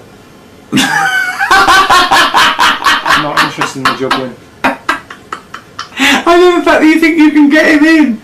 You can hire this man who probably died 100 years ago. The monkey that was a fireman. Wasn't. Just the idea of a cat with mops on its feet to clean the floor. That's that good invention that came out. I'm pretty sure that's not a real invention. And there's you washing up with your little trousers down. I mean, I really must applaud the effort for this though, Karl. That's because really most, no offence, sort of dimwits, morons, cretins, idiots, they think all this shit, but they don't bother Putting it down. Yeah, and they certainly don't bother colouring it in. So well done. I think it's a brilliant book for anyone who's got, really nothing else to do, or feel that they're sort of giving to a worthy cause. And that's available now on Amazon.com or Amazon.co.uk. And it's, what is it, like 200 pages, and it's got all these illustrations and great stories, and a foreword by me, in which I'm basically going on about Karl being an idiot, which is the only truthful thing in the book. I'm pretty sure of that. Good. So well done.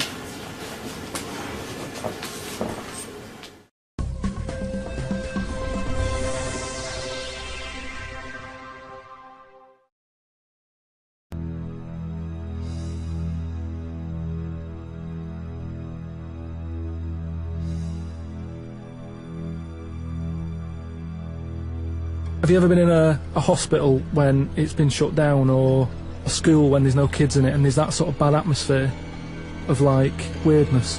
Yeah. Right? For the sake of argument, yeah.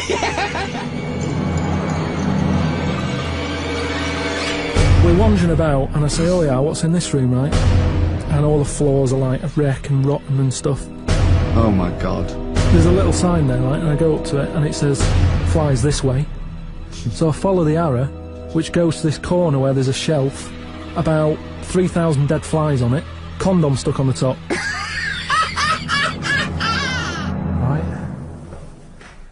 Right, you might remember in the first podcast I was telling you about this scary house that my mate lives in, where he's like a security man.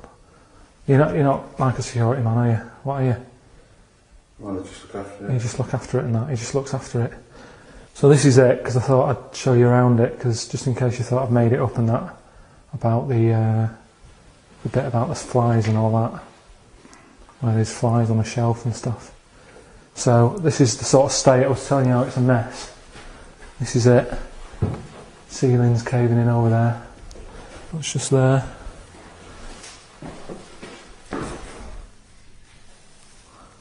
Pair of pants.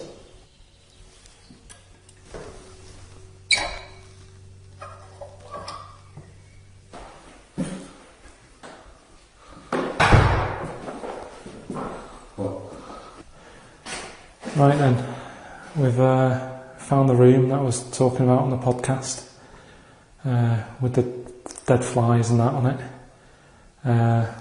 This is the sign that I was telling you about. Got a fly on it, right? Little arrow. There's flies here, look. Little ladybird there. Little flies attacking the ladybird and that. Right? So you've got that. You follow it along. Right? You think, well, there's nothing there. And you've got, if you can get the camera up there, right? Look at that lot. Dead flies. I'm just showing you this because some people have said, oh, you made it up and all that. But there's no way, just for the sake of the podcast, I'd go around collecting that many dead flies. There's a condom as well that I was talking about. Weird, isn't it?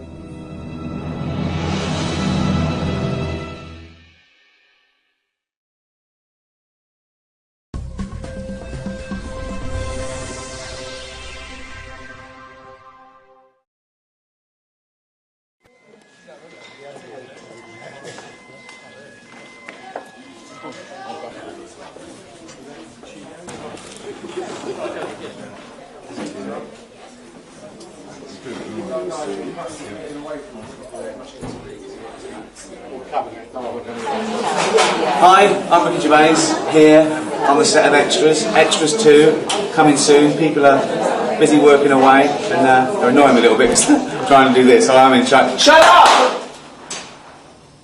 That's power. Okay, back to work. And 14th September, the new series starts. We're here filming a scene for the final episode, actually. I'll show you around, shall I? Okay.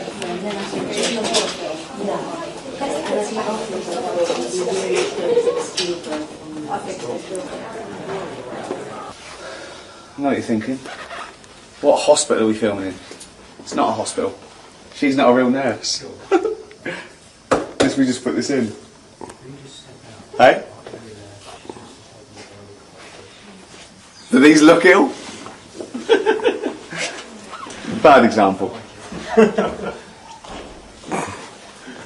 going into the main studio now. We're just using a little corridor there for a hospital.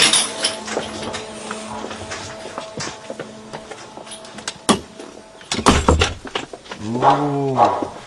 Oh. We're in the wrong studio. Yeah, I think we are.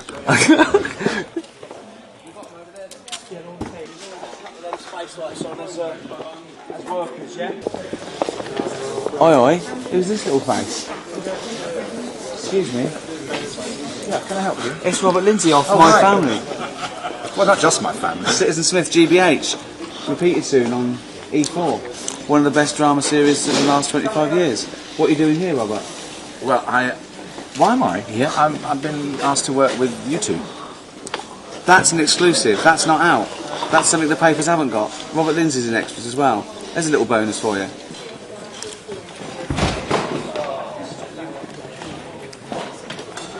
So there's a little teaser of Extras 2 coming soon, September the 14th, BBC 2, 10 o'clock. But check out the website. I'll do one of these every few days. Oh,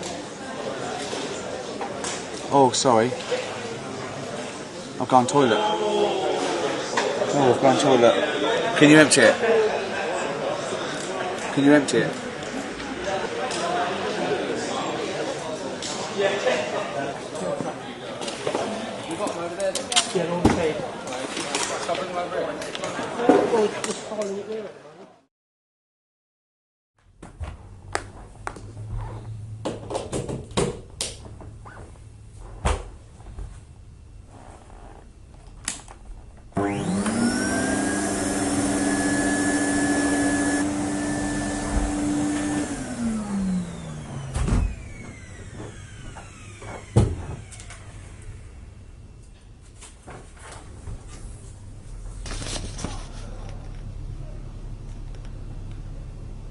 Don't know how he's getting away with this. Listen to this, right?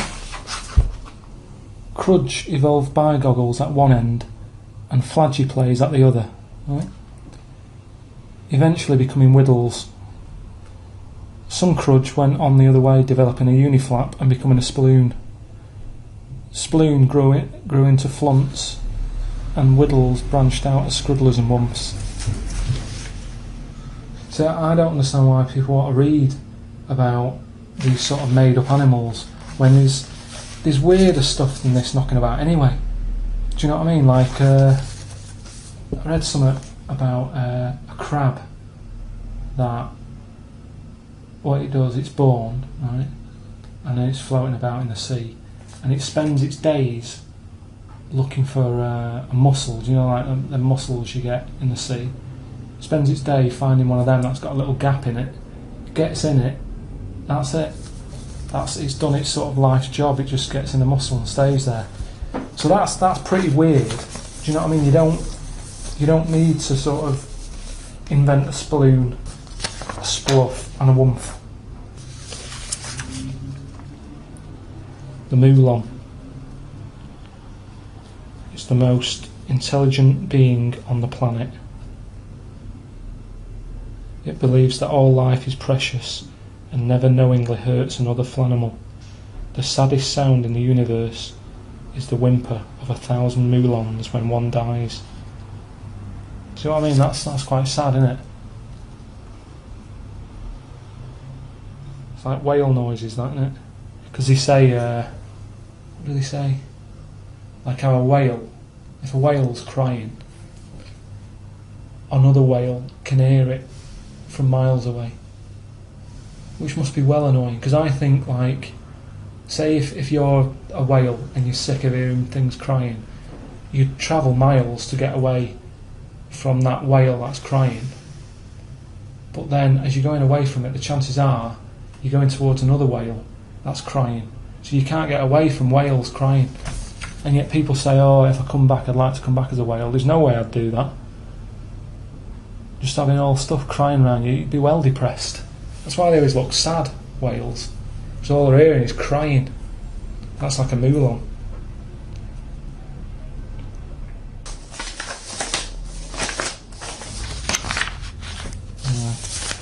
I don't know what order this was in. Not that it matters. You know what I mean?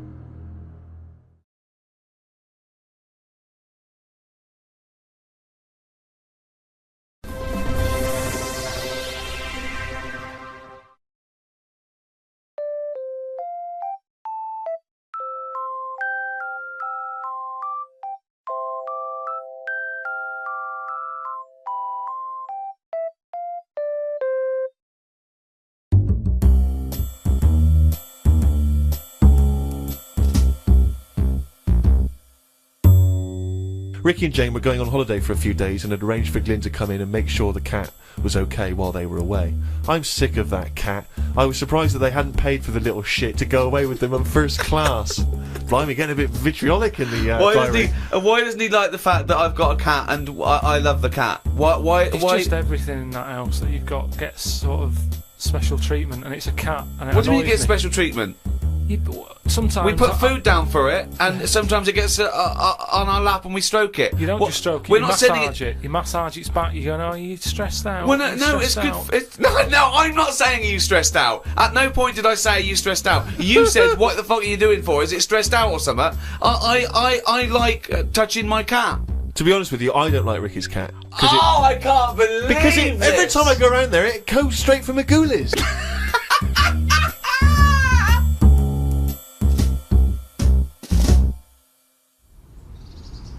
I just don't like it. It thinks it's it. Do you know what I mean? The way it wanders about and that. If it owns the joint.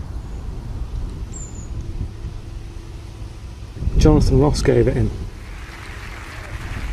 I reckon it was Jonathan Ross's cat. And he got sick of it. Oh my god. No. You know, he got sick of its attitude. And then luckily, like, Ricky's old cat died. So he knew Ricky needed a new one. Palmed it off onto him. That's the last we'll see of that cat. Oh look, there he is, look at that. They love beer and donuts. So he was pretending he's joking there, but if that cat wanted beer and donuts, he'd probably let it have it. The thing is, it never goes out. So there's no chance of it ever coming to any harm. But it's going to last forever. Do you know what I mean? We got through loads of cats when I was a kid, because we lived on a main road. So none of them really got the chance to annoy me, because they were never around long enough. If the cat sat on his knee, he won't get up. He sort of waits until the cat gets down, because he doesn't want to disturb it. I don't know if he's just doing that to sort of wind me up, or if that is the way it gets treated. Really does me head in, it does. When they go away on holiday, it's a big upheaval. You have to organise people to sort of come round and feed it and make sure it's alright. That's what's meant to be good about cats, that they don't take much looking after. My mum and dad's last cat that they had, it's called Charlie. They went away for a month to Spain, just left it outside. And it feeds itself. If a cat gets hungry, it sorts itself out. That's what they do, they're wild.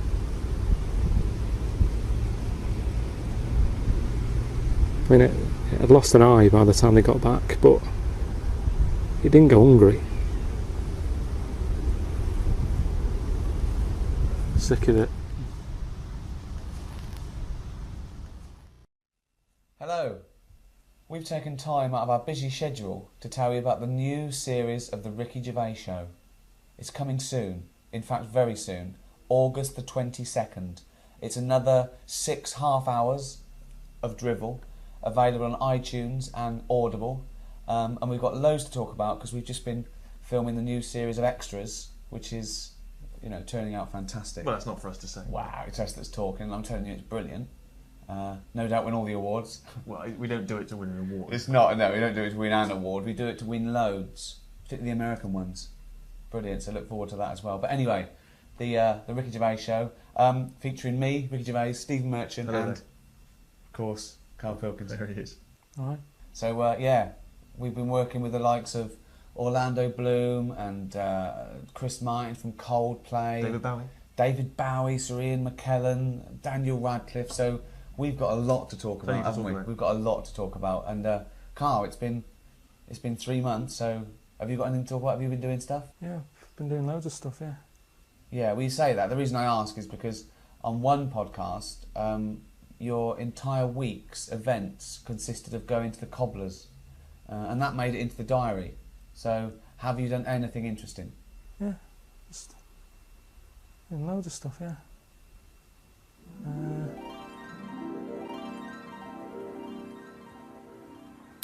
It was weird, right? I was in the park, right? Just sat there having an apple. Finished eating it, chucked it on the floor, right? Within seconds, an ant was on it, eating it. It's weird, isn't it, right? How that ant is totally different to me. Innit? What it gets up to in a day and that couldn't be further away from what I'm doing. And yet, we both like an apple. Look at it, just loving it. I don't think I'd be that good as an ant. Because thinking about it, right, if I was that ant sat on there, I'd probably be overfaced by that apple. It's too much. And also, I sort of like to know what I'm going to be eating. At the start of the day, I'll say to my girlfriend, like, right, what are we having for tea tonight? She'll go, why do you need to know? And I go, because I like to know. I like to get my taste buds ready and that. Whereas that ant, 5 minutes ago, he didn't know it was going to be having apple. But it's got to have it, because he might not find anything else. I wouldn't like that. I wouldn't want to be an ant. Karl.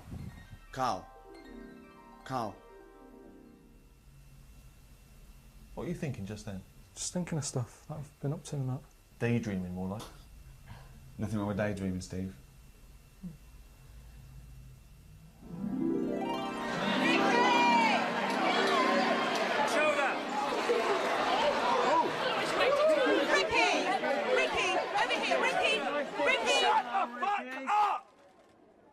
Jesus, you know how fucking annoying that is.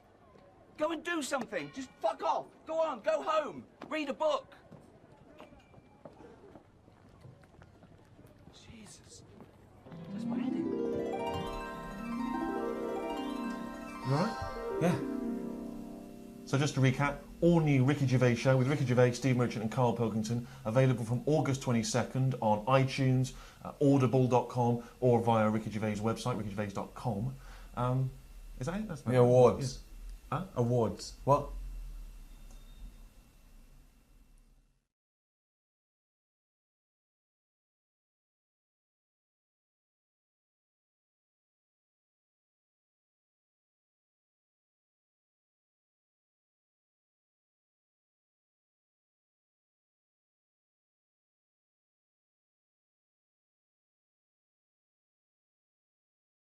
What I'm saying is, right, there's now too much choice. Whenever you get a menu in a restaurant, it's not like, oh, right, what is there? Yeah, I'll have that. There's too much. It's like a book now, isn't it? And you look at it all. And then you've got to that point now that people are even taking a risk when they're eating. What do you mean? You know, in Japan or China or something, they're eating that fish that if it's not cooked right, it can kill you, right? Yeah. Not worth the risk when there's so many other fish. Yeah, I agree. Why have mackerel, have a bit of cod or whatever. Yeah, as soon as there's a risk, take it off. Take it off I the agree. Menu. I totally agree. Not worth it. We've got a fish that might or might not kill you. Well, is there anything that definitely won't kill you? Yeah, a bit of chicken won't kill you. I'll play safe then. I'll have that. I love that. I love the chicken. That's what I'm saying. It seems to be the trend at the moment for people to eat things that you shouldn't really be eating. Octopus.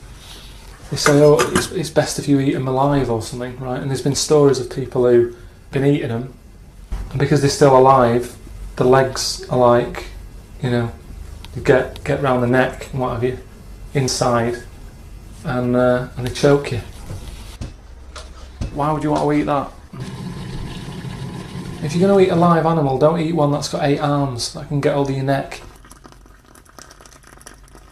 I could understand it if we've run out of everything else, right? Alright, what's left? Octopus. Go on then, I'll have a leg. But there's no need to be eating that at this moment in time. I hadn't had pasta till I was about 24. Now kids are having all this stuff. We're away for a weekend a couple of weeks ago. Sat in a restaurant. Some kid asked for sorbet. He's only about 11. Just the amount of juices they've got now as well. When I was a kid, it was just you just had the one choice. You had orange. Now you look at it, it's like you've got apple juice, you've got pineapple, cranberry. Saw a carrot juice the other day. Out of all the bits of food that are out there, I would not think about getting juice out of a carrot.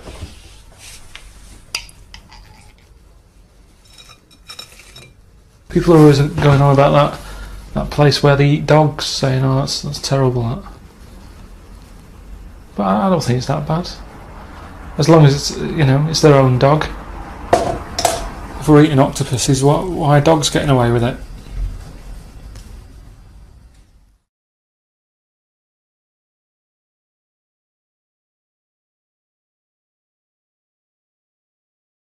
Excuse me, I don't suppose you've got a copy of The World of Karl Pilkington, have you? No, sorry. It is rather new. The World of Karl Pilkington.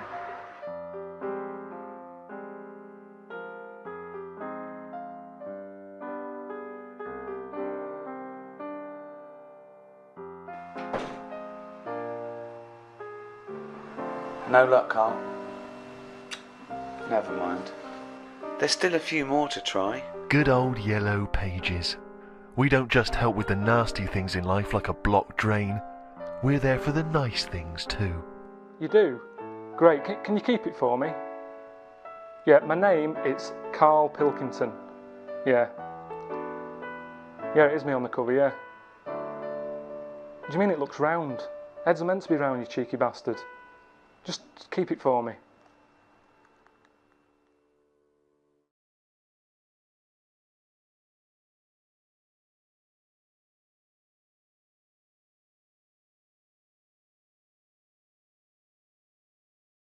We do, of course, Rick, every week get thousands of emails. Emily from New York has asked Karl this. Karl, if you were on a sinking ship or you were in a burning building and you were with myself and Ricky, but you could only save one of us, I don't know why that's the case, but you can only save one of us, who would you save? Would it be Ricky or would it be me? I think it's a two-man dinghy. Right, okay. Possibly. And we're trapped, and he knows that if he stays there to get both our legs out from under this thing... the girder. Yeah, he dies. So he's got room, he's got time to save one. It's obviously me. It's hard to say, isn't it, at this point? What, because Steve's in the room, you mean? Well, no, just because we don't know what the situation is. Okay, well, let's say we're on a sinking ship, all right? So you're going to have to rescue one of us, drag us into the dinghy. It's going under. You know, in 30 seconds... Okay, this ship's going to go under and drag you down and you're going to die, right? And our legs are trapped and you've got enough time to untangle one set of legs. Whose legs do you untangle? Now, just because my legs are long does not necessarily mean it's more complicated. No, it's exactly the same amount of time. Just have to make a choice. A terrible choice that Steve would not, hate you for. Well, no, listen. But if he won't be around for long, he's going to drown in 30 seconds. Forget him. Bear in mind this, Karl. You are going to be stuck in a dinghy with Ricky Gervais, and who knows how long that's going to take. Think of all the head squeezing that's going to be going on, the comments, the wind-up. And do you honestly think that he's going to, if there's any provisions, that he's going to split them evenly with you? I mean, he's going to have drunk all the water, and there's only going to be about half an hour in. The food's going to be gone. Look at his gut. Look how much, of the food he's going to have to eat, the baked beans that you've got on board. Whereas me, you know how generous I am. I'm always sort of helping you out. Oh, there we go, Karl. I think he's put the nail in his own coffin there. You know how generous I am, Karl. Let's talk about that, Karl. Come on, think about that one. Yeah, I mean, have you forgot about that, Steve? What? The time when we went for a coffee and we had to have a bit of a heated debate about the 50 pence change. Yeah, you owed me 50p, and you decided you didn't want to give it to me because it was only 50p. And my point was, it's not a question of 50p, it's the fact that it's not your decision to decide not to give it to me. If I want to be generous, that's my decision. But you can't go, oh, it's only 50p, Steve. It's my decision who I But say you just given him a free keg of beer. Yeah. No, but that did not come to you, and you didn't pay for the free keg of beer. It was a promotional thing that was sent to you. It's the same thing as the way I gave Suzanne my leaving present from my last job. A lot of people may not be aware of this if they haven't heard us talking about it before. Yes, but you had a gift from your work as you were leaving after however many years of service, which you then gave straight to your girlfriend without telling her that it had been received from people at work. Doesn't matter. She wanted a camera. It's the same thing as you. You wanted that lager that I got for free. It hasn't cost you anything. It doesn't matter where I got it from. So you now decide, because you've given me a free lager, that you can now say, oh, actually, I'm not, in the future, I'll just take your money, Steve, on a whim. Well, listen, stop arguing like this. You're rocking the dinghy. Carl, have some of my cheese. Imagine if he would ever say that. Can you imagine him ever offering you any of his cheese? Are you going to save Carl, mate? I don't want to say. Well, think about it, and I might do a sort of a for and against or something, and then sort of, so the conclusion is... Okay, all right. 1, 2, 3, 4!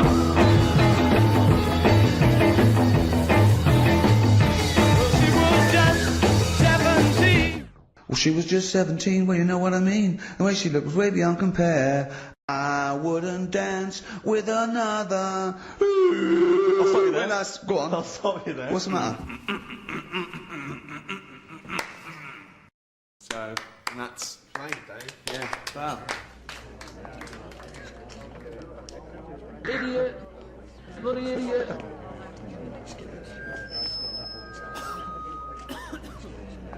Oh, Uncle Ricky, do the little dance. Oh, go on then. 1, 2, 3, 4! I'll never dance with another. Because I saw her stand.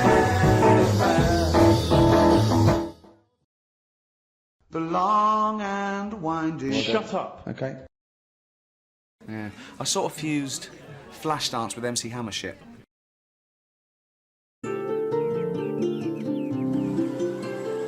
Well, last time I came here, when I saw the Great Wall, didn't really enjoy it, did I? And I got back and I sort of said to a mate where I'd been, and he told me about this place. And I was gutted. I never came here. All this way. I never saw it. So it's weird in a way that I've had a second chance. It was like it was meant to be. I think it's in keeping with what we've been doing. Travel programme, showing you the world, how others live, little communities and all that. Right. This is it. It's Dwarf Village. It's like this little town that they set up. Dwarves used to get a hard time or something in China, so they set this up, place where they live and work. They've made it for themselves. Everything they want, it's made for being a dwarf. It's ideal. Well, they're all happy. Look at the skill of this. I'm doing a little bit of woodwork. Looks amazing. I mean, that's not crap, is it? He's done it all. It's all sort of miniature, look. It's really cosy. And to him, it's massive, isn't it? You can show me around one of your houses. Okay. I haven't been in one of these. Just slow down a little bit. Just hang on a minute. Just hang on. Oh! No, you're not meant to laugh. Too small for you. Yeah, I am looking for something a bit bigger. Am I the biggest man who's ever been in it? It's good, isn't it? Too small. Do you know any dwarfs? Yeah. I know one. I know a little dwarf. He's a mate of Ricky's. I don't know what he'd think of this. He's always playing roles as, like, elves and Santa's little helper and all that. So at the end of the day, what's the difference? At least here, they work every day. 2 p.m, showing 7 days a week. Dwarfs at home. They're busy at Christmas. What else are they doing for the rest of the year? There he is. Sat on a shelf. Name's Warwick. Any film with a dwarf in it, he's it. that Warwick? Yeah. Hey, it's Karl, Ricky's mate. Oh, yeah, all right. Yeah, what are you up to?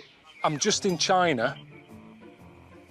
I'm looking at a dwarf village, and I wanted to run the whole sort of concept by you, because I know that people at home get a bit funny about, oh, you shouldn't be, you know, having a little dwarf village and all that. And it's really good. The people in there are dead happy. Nice little show they put on. Just thought, you know, it sort of covers me if I speak to you and say, I'm at a dwarf village, and you go, yeah, I've heard of that. It's nice. Good on you. No, well, I have heard of it, definitely, but I don't think it's nice. Why not? Well, I mean, it's like going back to the days of the freak show again, isn't it, really? I mean, they're all in there together, and you're going in there to gorp at them, basically. Well, yeah, I did. And, you know, there is, like, little blokes in little funny outfits and all that, and you do sort of smile. But they're smiling. I think it's all right, isn't it? I think it's terrible, Carl. I can't believe it. You don't know who's behind the scenes running that. Did you meet them? Yeah, there's a king. And is he little? Of course he is. That might be a show king. There might be a... No, he was the head... No, he was the head man. He was at the top, he had a little cloak on and a crown, shades on. You could tell he was in charge. What's happening out in China, it's segregation, it's exploitation, seriously. It's not. Seriously. You see, you haven't been. This is what annoys me with people who... I'm in the thick of it here. I'm stood by their houses. They're all happy. There's a woman who I met who's a little dwarf. She's only been here 4 months. She's already got her own mushroom to live in. Now, you tell me that's wrong. I'm just a bit disappointed in you, to be honest. Hang on a minute, you're being all on your high horse and that. The picture that I shown of you on the telly so people knew you were sat on a shelf. Yeah, well, it doesn't change my opinion, to be honest. I was doing something that was important, what I was doing there, anyway. So, if all your work dries up, they're not making another Star Wars, you can't dress up as a little monkey, you've got no money coming in, you wouldn't think about coming here then? Definitely not. Next time... We're here with Stephen Merchant, Ricky Gervais and Karl Pilkington to talk about The Ricky Gervais Show, a new animated series spun out of their award-winning, record-breaking podcasts. If you could have a superpower, what would your superpower be? Telepathy, X-ray vision, flight, invisibility. But why have I been picked? Wouldn't it be a fascinating experience to go into space? He's thinking, I'd like to meet some aliens. Well, yeah, that'd be brilliant. What would be brilliant? Seeing a little alien and that, having a chat with him, finding out what's been going on. Here it is in cartoon form. Why is that? First of all, don't like the order that he introduced. My name first? Yeah. Well, I think it's about time my name came first. Really? Well, I never remember, when did it get decided that it was Gervais Merchant as a part? Early on, and I told you, luckily, it worked. I said, oh, it's just alphabetical order. And you I swallowed that. Karl Pilkington. Second question is, Karl, look like you're enthusiastic. This is The Guardian. This is where it all started for us. We did the record podcast with The Guardian. It went on to become the biggest download. 205 million downloads so far. And now it's being made into animation with HBO, probably the greatest channel in the world, and Channel 4. Also a channel. Yeah. So, Karl, a little bit of decorum. Yeah? Excited to be here? Yeah, it's just we're doing a full day of this and it just gets a little bit wearing. Well, hang on, but this is... Well, you don't say that, because they want to no, think... it's better to tell them why. This is an exclusive. Yeah. I don't know, it's everywhere. People get sick of hearing about it. That's what happens, isn't it? Mm. I mean, you crop up everywhere every time something comes out. It's like, oh, what's he flogging now? That's the problem. And that's People a friend. Going, That's a friend. But that's how it comes across, isn't it? It's like, here we go again, flogging something. Okay. As far as I'm concerned, our bit of work's been done here. Right. I don't know why we have to sit and explain to people. So you just like people to just buy our products, no questions asked, just buy it, give us the money. If you want, but what I'm saying is the people who've made the DVD, when do they get involved? When do they get off their arse and do something for us? Instead of us sat here having to flog it.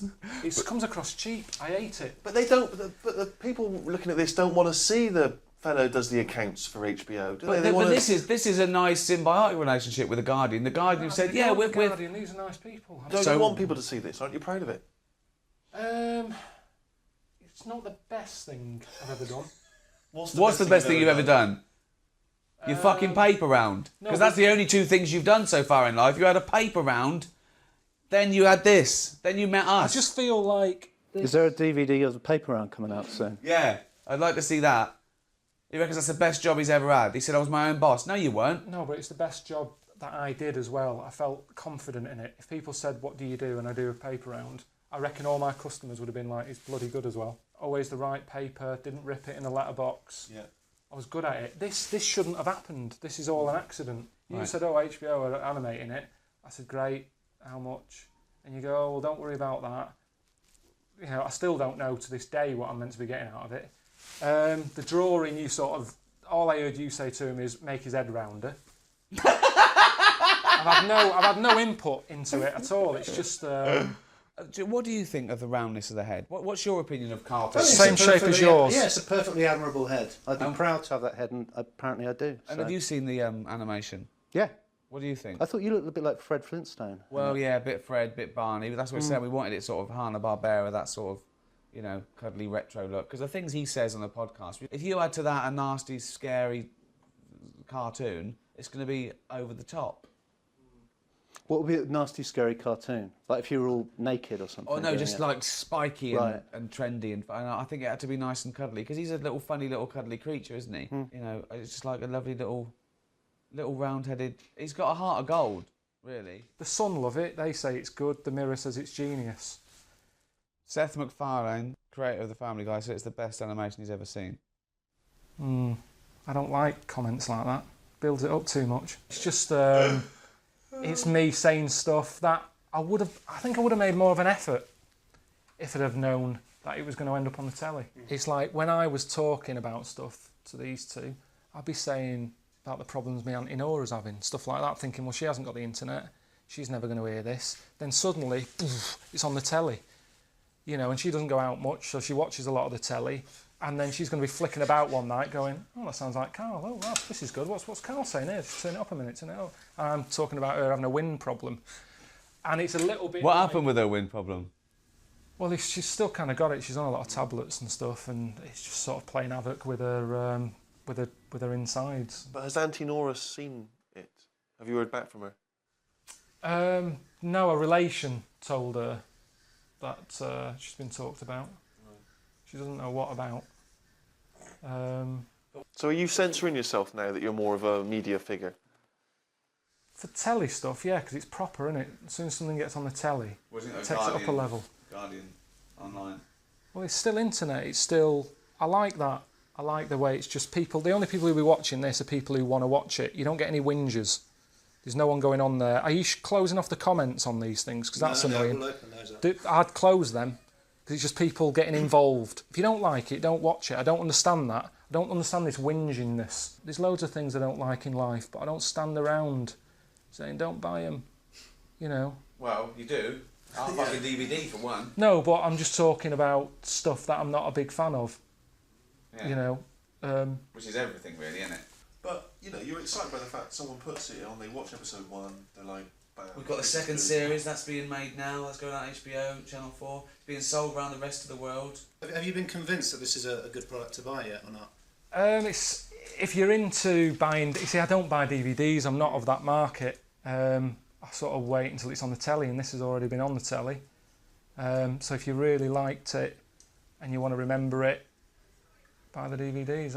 And there's loads of extras on there, like little things, bits. unseen footage and all that sort of stuff. It's 13 episodes, Karl, for the money. You know, it's a lovely little collector's item. Good for all the family, if they're over 15. Yeah. And a bit mental.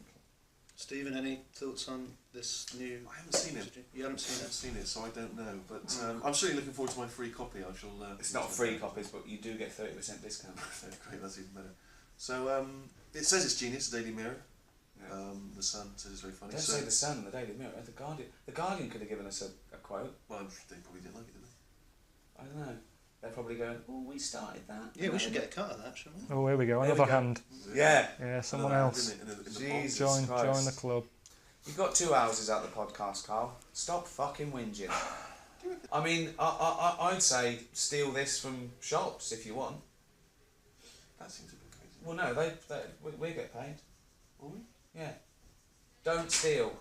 Shouldn't say that, should we? Don't steal. don't do drugs, and floss. Wouldn't it have been better if we all stuck where we should be? Don't you not believe in that idea of travel broadens the mind? Well, since the invention of the telly, you don't have to go that far to see You're it. absolutely right. Octopus. I've never seen anything so weird. Say if I'd come from another planet and everything was lined up in a row and they said, right, we're going to give you a crash course in what's knocking about on this planet. And you go, right, go on then. And you go, this is man, here's woman, here's a dog, here's a cat, here's an octopus, here's a... I go, hang on a minute, what is this?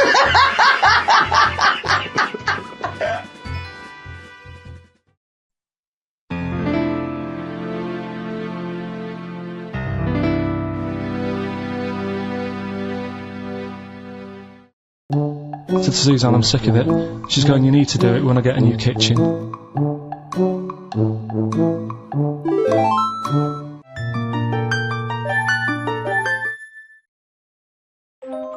I thought I was going to be seeing The Wonder today, but Ricky and Steve have called up, said forget that. You're going to be spending the afternoon in a little village. You know, travel programme, showing you the world, how others live, little communities and all that. Just look at this map. It's Dwarf Village. It's like this little town that they set up. Dwarves used to get a hard time or something. And so they set this up, a place where they live and work. Alright. This is it. They've made it for themselves, everything they want. It's made for being a dwarf. It's ideal.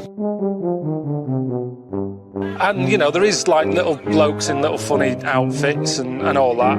Where's your knees? Have you got knees? And you do sort of smile, but they're smiling. I think it's all right, isn't it? Well, they're all happy.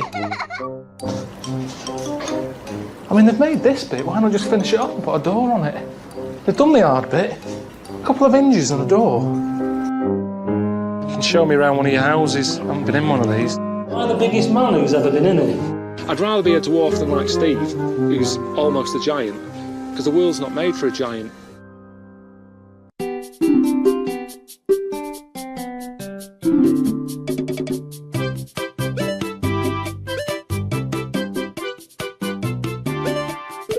The skill of this, I'm doing a little bit of woodwork. It's amazing. I mean, that's not crap, is it?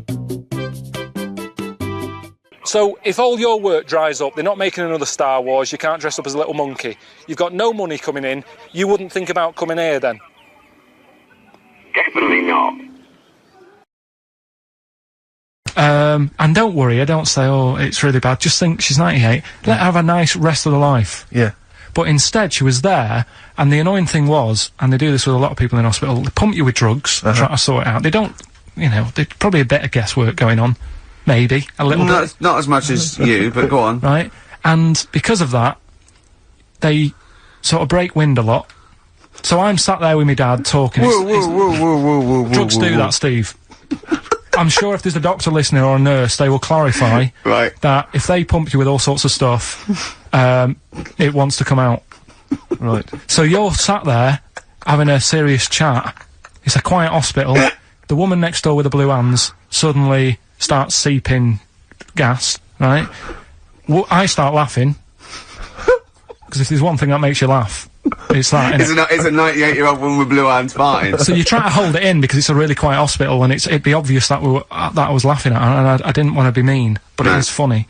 And then it got me talking about my auntie, because my auntie Nora, she same thing, pumped her with loads of drugs. She used to have a cabinet next to the bed is like boots. She's got loads of stuff, right, for all sorts of stuff. And I mean, she's not that old, but she's on loads of stuff, right? She's a bit coked up, is she? She called up my mum once, and yeah, you told us this. Go on, tell it again. And she said, "Oh, how are you doing?" And that. She said, "All right." Bit worried though. My mum said, "Why? What's up?" She said, "I've been breaking wind." So she goes, "Well, you know." She says, "No, but this one is going on and on and on."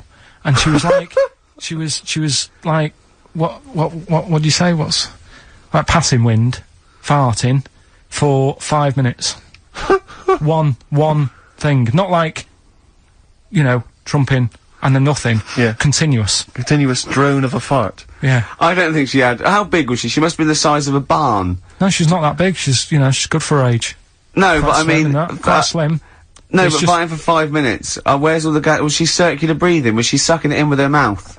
It was just, I don't know that much about it. But she called up my mum. About 2.5 minutes in. Could you hear it in the background? 2.5 minutes in! 2.5 minutes in, she called my mum up, and it went on for a further 2.5 minutes. Oh. And she just stayed on the phone, did she? Where On the was- phone, going, well- can you hear that? Well, Did she hold the phone next to her arse? Listen to that. She was off the I'm ground. trying to work a tune down. she was actually hovering. She was 4 foot off the ground when they found her, the ambulance men. The cat's dead. Don't light a match! Don't light that cigarette! Yeah, it's like that advert. The kids come home from school, switch on the lights. Yeah. There they see Granny Yeah. hovering, turn the light on. Be careful if you have an elderly woman at home. Yeah. Drugs make you fart. So it was last week when there was a little bit of confusion over the one for Holly Valance. Of right? course. I don't think it was confusion, I think it was your error. No, it wasn't. And it because- was Holy Valance and you meant Pelmet. Then Becky, who called up that time and said, "Oh, if you're getting mistaken with Pelmet," right? She sent me an email in a week saying, "I've done a bit of research. It was my fault. I've made an error. It is a Valance." Okay. And I know about Valances, as I told you last week at the very end. My auntie loves them. Yeah. Right? She makes them. She started off just like putting them on top of the sort of window around the curtain. And then she thought, oh, I can do more with this. And she had a little coffee table that had magazines underneath, and she said, I'm sick of seeing them magazines when I'm sat down. She sounds like a Pilkington. So I'm sick of seeing them magazines when I sit down. So she put a Valance round the table. She just got Valances around everything now. Yeah. Then, next step, she tapes everything. She never actually watches telly, she tapes it all. Because she gets sick of listening to the adverts and that. So she tapes everything, so she's got loads of videotapes and that. And the video used to get on her nerves. When she was watching a film, she'd see the clock changing. And it distracted her from the film, so she put a Valance round that. That's genius! Yeah. So, that is or is it mental? Only Mrs. Einstein can tell. I don't know. She's even made her little Jack Russell look like a hovercraft. Yeah. It's great. So everything's got a Valance. If you go round and you stand still for too long, the chances are she'll put a Valance around your head. This is this is Auntie who? Auntie Nora. And this is the one that farted for 5 minutes. Lest our listeners forget. Farted for 5 minutes. Called his mum, saying I'm farting. 2 minutes into the fart. She said about 2.5 minutes in. Yeah. She said I'm about 2.5 minutes into the my fart. mum said, how long's it been going on for? She said, well, it was about 2.5 minutes before I called you. Yeah. And then it went on for a further 2.5 minutes or something. And, then it stopped. And, she couldn't time it because there was a Valance over the clock. Yeah, because it used to annoy her when she was on the phone and you put her off seeing the time. She was guessing it was 5 minutes. This was one consistent fart. Yeah. I mean, it wasn't making a noise, it was just... Oh, it wasn't making a noise? Just gas. Right, endless gas. So, there you That's go. fantastic. I'm so Well, sorry. it's like, right, listen, when I was a kid, right, and it's alright for you to go into women's toilets when you're a kid, it's like, oh, it's a bit cute, right, as long as you're not, like, over 15 or something, right? Right. But when I was a kid, I went into a toilet, and women, when they use their little cubicles, they don't shut the door. Some of them just sit down on the toilet, right, and you see everything, and, no, seriously, that's probably one of the first times I saw, like, a woman. Yeah. That, right, and my Auntie Nora when she was staying over. What happened with your Auntie Nora? She was, she's into wearing caftans. Into wearing what? You know, caftans. Oh, yeah. What caftans? Big, bellowy sort of dresses. Right. And, yeah, I used to sit on the floor at home, in front of the telly. Sure. She was on the chair behind. Yeah. She did a bit of a, sort of a Sharon Stone scene. Oh, God. Yeah. Did you see it? There was no underwear? No. What age were you? What was it like? What age were you? It was like a ripped tennis ball. So. What? Right, we're off air. We're off air. Either that or put us in for the Sonys. No, because I read it and kind of started having sort of memories of Auntie Nora again. Yeah. Because she used to always, like, Now, Auntie Nora is the woman who farted for 5 minutes. She had wind for 5 minutes. Sure. Yeah. But she also, she used to say, oh, Carl, rub me back. Right. And, with her being quite old, it was all sort of mouldy and warty. It was mouldy? No, Moly. Moly, right. And what did you do? I didn't like it. I hated it, in fact. It was like reading a Braille book. Yeah. It was like putting your hand in a load of Cocoa Pops. Oh, dear. All really big brown things. And I just thought framing hers would be sort of 3D-ish. Oh, right. Yeah. What's that, a chunk of the moon? No. Yeah. Did you R-text that wall? Yeah. That's Auntie Nora. That's Auntie Nora's back. Oh, God. Any piece of your body can't leave behind? That's disgusting. Putting your hand in some... Is she the one with the split tennis ball when she wasn't wearing knickers? Shut up. What? No, let's not discuss the tennis ball. Okay. So she used to get you to sort of knead her dough on her back. Oh, God, this is really bad.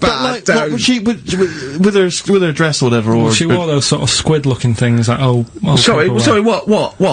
Those squid-looking things? Hey, Auntie Nora, cuddling octopuses. What are you talking about? What do you mean? It's like a nightgown type thing. But what's squid got to do with it? Because it sort of looked like a squid around the edge. Oh, I know, frilly things. Yeah. And she just said, I'm aching there. Oh. She was never well. She was never. Do you know what I mean? She's always had something wrong with her. I don't ask her how she is. It's just like she's not going to be all right. Did she have wind when you were sort of neat? It must have been like playing an accordion. Yeah, get a little tune going. Wow. Oh, who's your auntie with the tattoos? That's Hazel. Oh right, yeah. Let's leave that. Why? Oh, let's Why? not talk about Leave it. What have I come across there? What's up with Auntie Hazel? What's up with Auntie Hazel? There's nothing wrong with her. It's just just a lesbian, which is nothing wrong with that. Well, no, but you've made it sound like there is now by not wanting to say it. My auntie's a lesbian. I know what you're saying, though. I know what you're getting at. Just because I call her Uncle Hazel. Play a record. He's from Manchester. Please forgive him. Carl's back. He's cheering up a little bit because I think he's vented his spleen a little bit on cities around the world that aren't as good as Manchester. So, is any of your family left in Manchester? Because they all moved away, didn't they? You came here, your dad's moved to Wales, for Christ's sake. Well, your family are all around the... Brother joined the army to get anywhere. Just take me anywhere. We don't know where he is. His sister's moved away, so no Ireland, one... Yeah, there you go, you see? So, that's just one family. That's one family who love Manchester. Exactly. Alright? Tell you what, Steve. Go on. Look what I did find out in the week. Yeah. World record, right? Person with the longest trump. With the longest what? Wind. Fart. Right. Right? 2 minutes 42 is the world record. Okay. Right? Well, I'm immediately thinking about a relative of yours who I'm sure did longer than that. Who still lives in Manchester. Auntie Nora. Now, Auntie Nora did it for reportedly 5 minutes, wasn't it? Starfighter for 5 minutes. But, unfortunately, she was the only person in the room. Whereas I think, which one's alive, Ross or Norris McWhirter? I don't know, actually. He has to be there. Yeah, I think he actually has to be He'd have present. to be there. Would you want to be there? Well, he'd have sort of equipment, and looking at his watch, going, finish? He goes, yeah. He goes, well, that was 4 minutes, Did she go from like a size 10 to a size 6? Did she show some old dresses? Like a hovercraft. Exactly. In a big dress. Yeah. Just slightly off. Yeah. So, it has to be invigilated. But again, how was the Guinness Book of World Records one invigilated? I mean, who was supervising that? Who was He said, that? I can fart for 2 minutes. They went, well, we've got to see this. Went round. And, he just probably let it rip. It's probably circular breathing. He's probably sort of sucking in air and swallowing it as he's going. And it's a continuous one, isn't it? It's not like... Yeah. I mean, that's how Nora's happened, me Auntie Nora. She had a little bit of wind, it went on for like 2.5 minutes. Sure. That's when she called me Mum. As it was still going on. And said, there's something not right here. I'm leaking. She said, oh, can you send your dad round? My dad. Yeah. Sent to me mum. With a cork. And, with a lighter. I think this would be the best one I want to show the kids something. He said, I'll be there in a bit, get the windows open. But what it was down to, because I was talking to my mum and dad about it. Is she the one with the split tennis ball? Yeah. Can we not talk about that again? I was talking to my mum and dad about it, saying, why do you think it happened and that? And it's because she never chucks food away, right? And she'll sort of mash it all up. And she's got all these ice cream tubs in the fridge that are just full cabbage of, water. Old, mashed up food. Really? And she prepares everything. Right, she doesn't work, she's retired now, she's got nothing to do all day, but everything's got to be ready Still for calls her. in sick. Do you know what I mean? Everything's got to be done. Even though, if you're going round to her house, and you're going there for tea, it's like, what time are you coming? And it's like, well, I don't know, maybe 5, maybe 6. Yeah, you're late, because you're late when you have to meet us at 5 or 6. Do you know what I mean? That's what... So, when you say she mashes up food, she literally takes the remnants of a dinner, could be sort of some... Anything. And just smashes it all up into a... Yeah. And then what does she do with it? Put it in the fridge, and she's got in the fridge, it's like January, February, March, she's got all these ice cream boxes that are just full of... But she doesn't... She reheats it and eats it. Oh, then she, puts it in a pan. I thought she was just keeping it as a souvenir of each meal she'd had. No, put it in a pan, warm it up. Oh, and that's what it is, it's just... A lot of vegetation, is it? Yeah. Why does it only happen once, or does she save it up once a year, just let it go? I don't know. Well, she is mad, she's... Yeah, she sounds potty. She doesn't answer the phone anymore in case there's a burglar. Checking if she's in. It's like, well, answer it and then they'll know you are in and they won't come round. Yeah. Mental. Well, Mental. they can't be sure then, can they? What do you mean? Well, if there's no, I go, well, maybe it's someone just...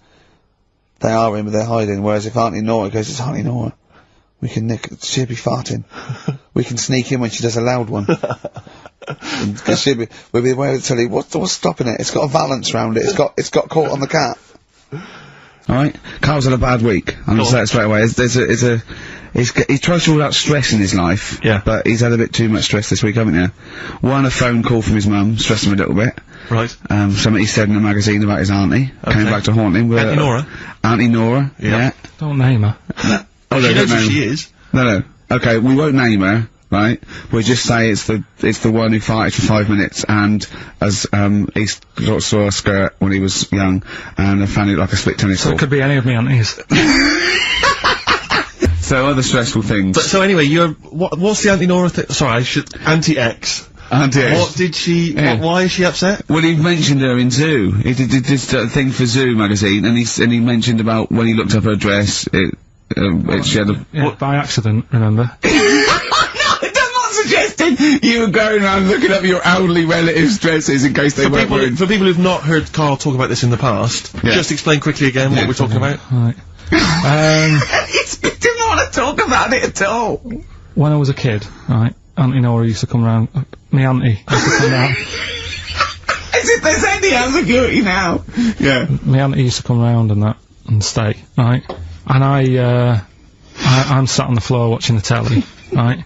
She sat on the sofa with a caftan on. I turn round, right, and it was there. It was looking back at me, right? And we've mentioned this, and Ricky sort of said, what did it look like? And, you know, a split tennis ball came to mind. That's what we talked about, right? So anyway, Zoo magazine, when they did the interview... And she's the one that used to put a valance on everything, isn't it? Well, not everything, obviously. So anyway, so I've done this...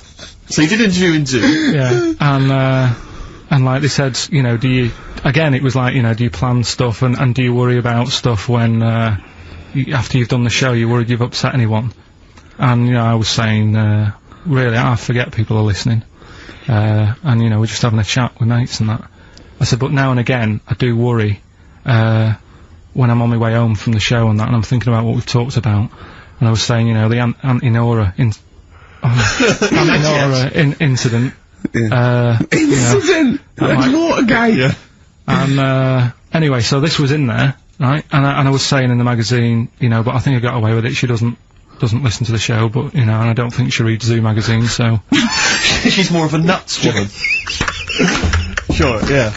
So, anyway, so my mum calls up the other week, right? And she goes, wish you wouldn't, you know, talk about Auntie Nora and that. And, I was like, oh, so how do you know about that? She goes, well, one of your cousins have called us up and said they've read the article about it. So yeah, that's why we don't want to talk about it, really. So he stitched you up. So do you know what Auntie X has made of this? Do you know if she was upset or not? Well, she doesn't know about it. Because, I mean, maybe she's always thought it looked like a split tennis ball. Maybe you're just in sync, you know, because you're relatives and stuff. Maybe she knew instantly. Even if you hadn't named her, she'd have thought, hang on, I farted for 5 minutes once. Yeah, that's not really ambiguous, could well is it? be me. If you hear that, like, someone who farted for 5 minutes has got found like a split tennis ball, you're gonna go, I wonder if he means me. Yeah. You're gonna remember or that. Andy Jackie. It could be Andy Jackie. Oh, God. Oh, chimpanzee, that is running it down again. Yeah, this is where we read extracts from Karl's diary. We've had to wrestle it from him. He's never happy, but, you know, that's the way it goes when you're doing, a show as popular as this. And I'm going straight now to this entry. My mum phoned and said that my Auntie Nora, classic Auntie Nora, wanted me to look on the internet to find out what the weather will be like in Spain at the end of November. I don't know where she gets her money from. 2 months ago, she was asking me dad how much it would be to get her back garden astroturfed, because she's sick and tired of the grass getting out of What hand. does she want to do? Start a football team? What does she want a back garden astroturf? She likes the sort of green look, but she doesn't like the headache that comes with it, so she's just looking into getting that false grass put in there. Brilliant. Don't know how much it is. They always say when you get someone a present, you should buy them something they wouldn't buy themselves. Daft rule. I want something I would buy myself if I had the money. When I was young, me Auntie Nora got me a present I wouldn't buy myself. It was a t-shirt with her face on.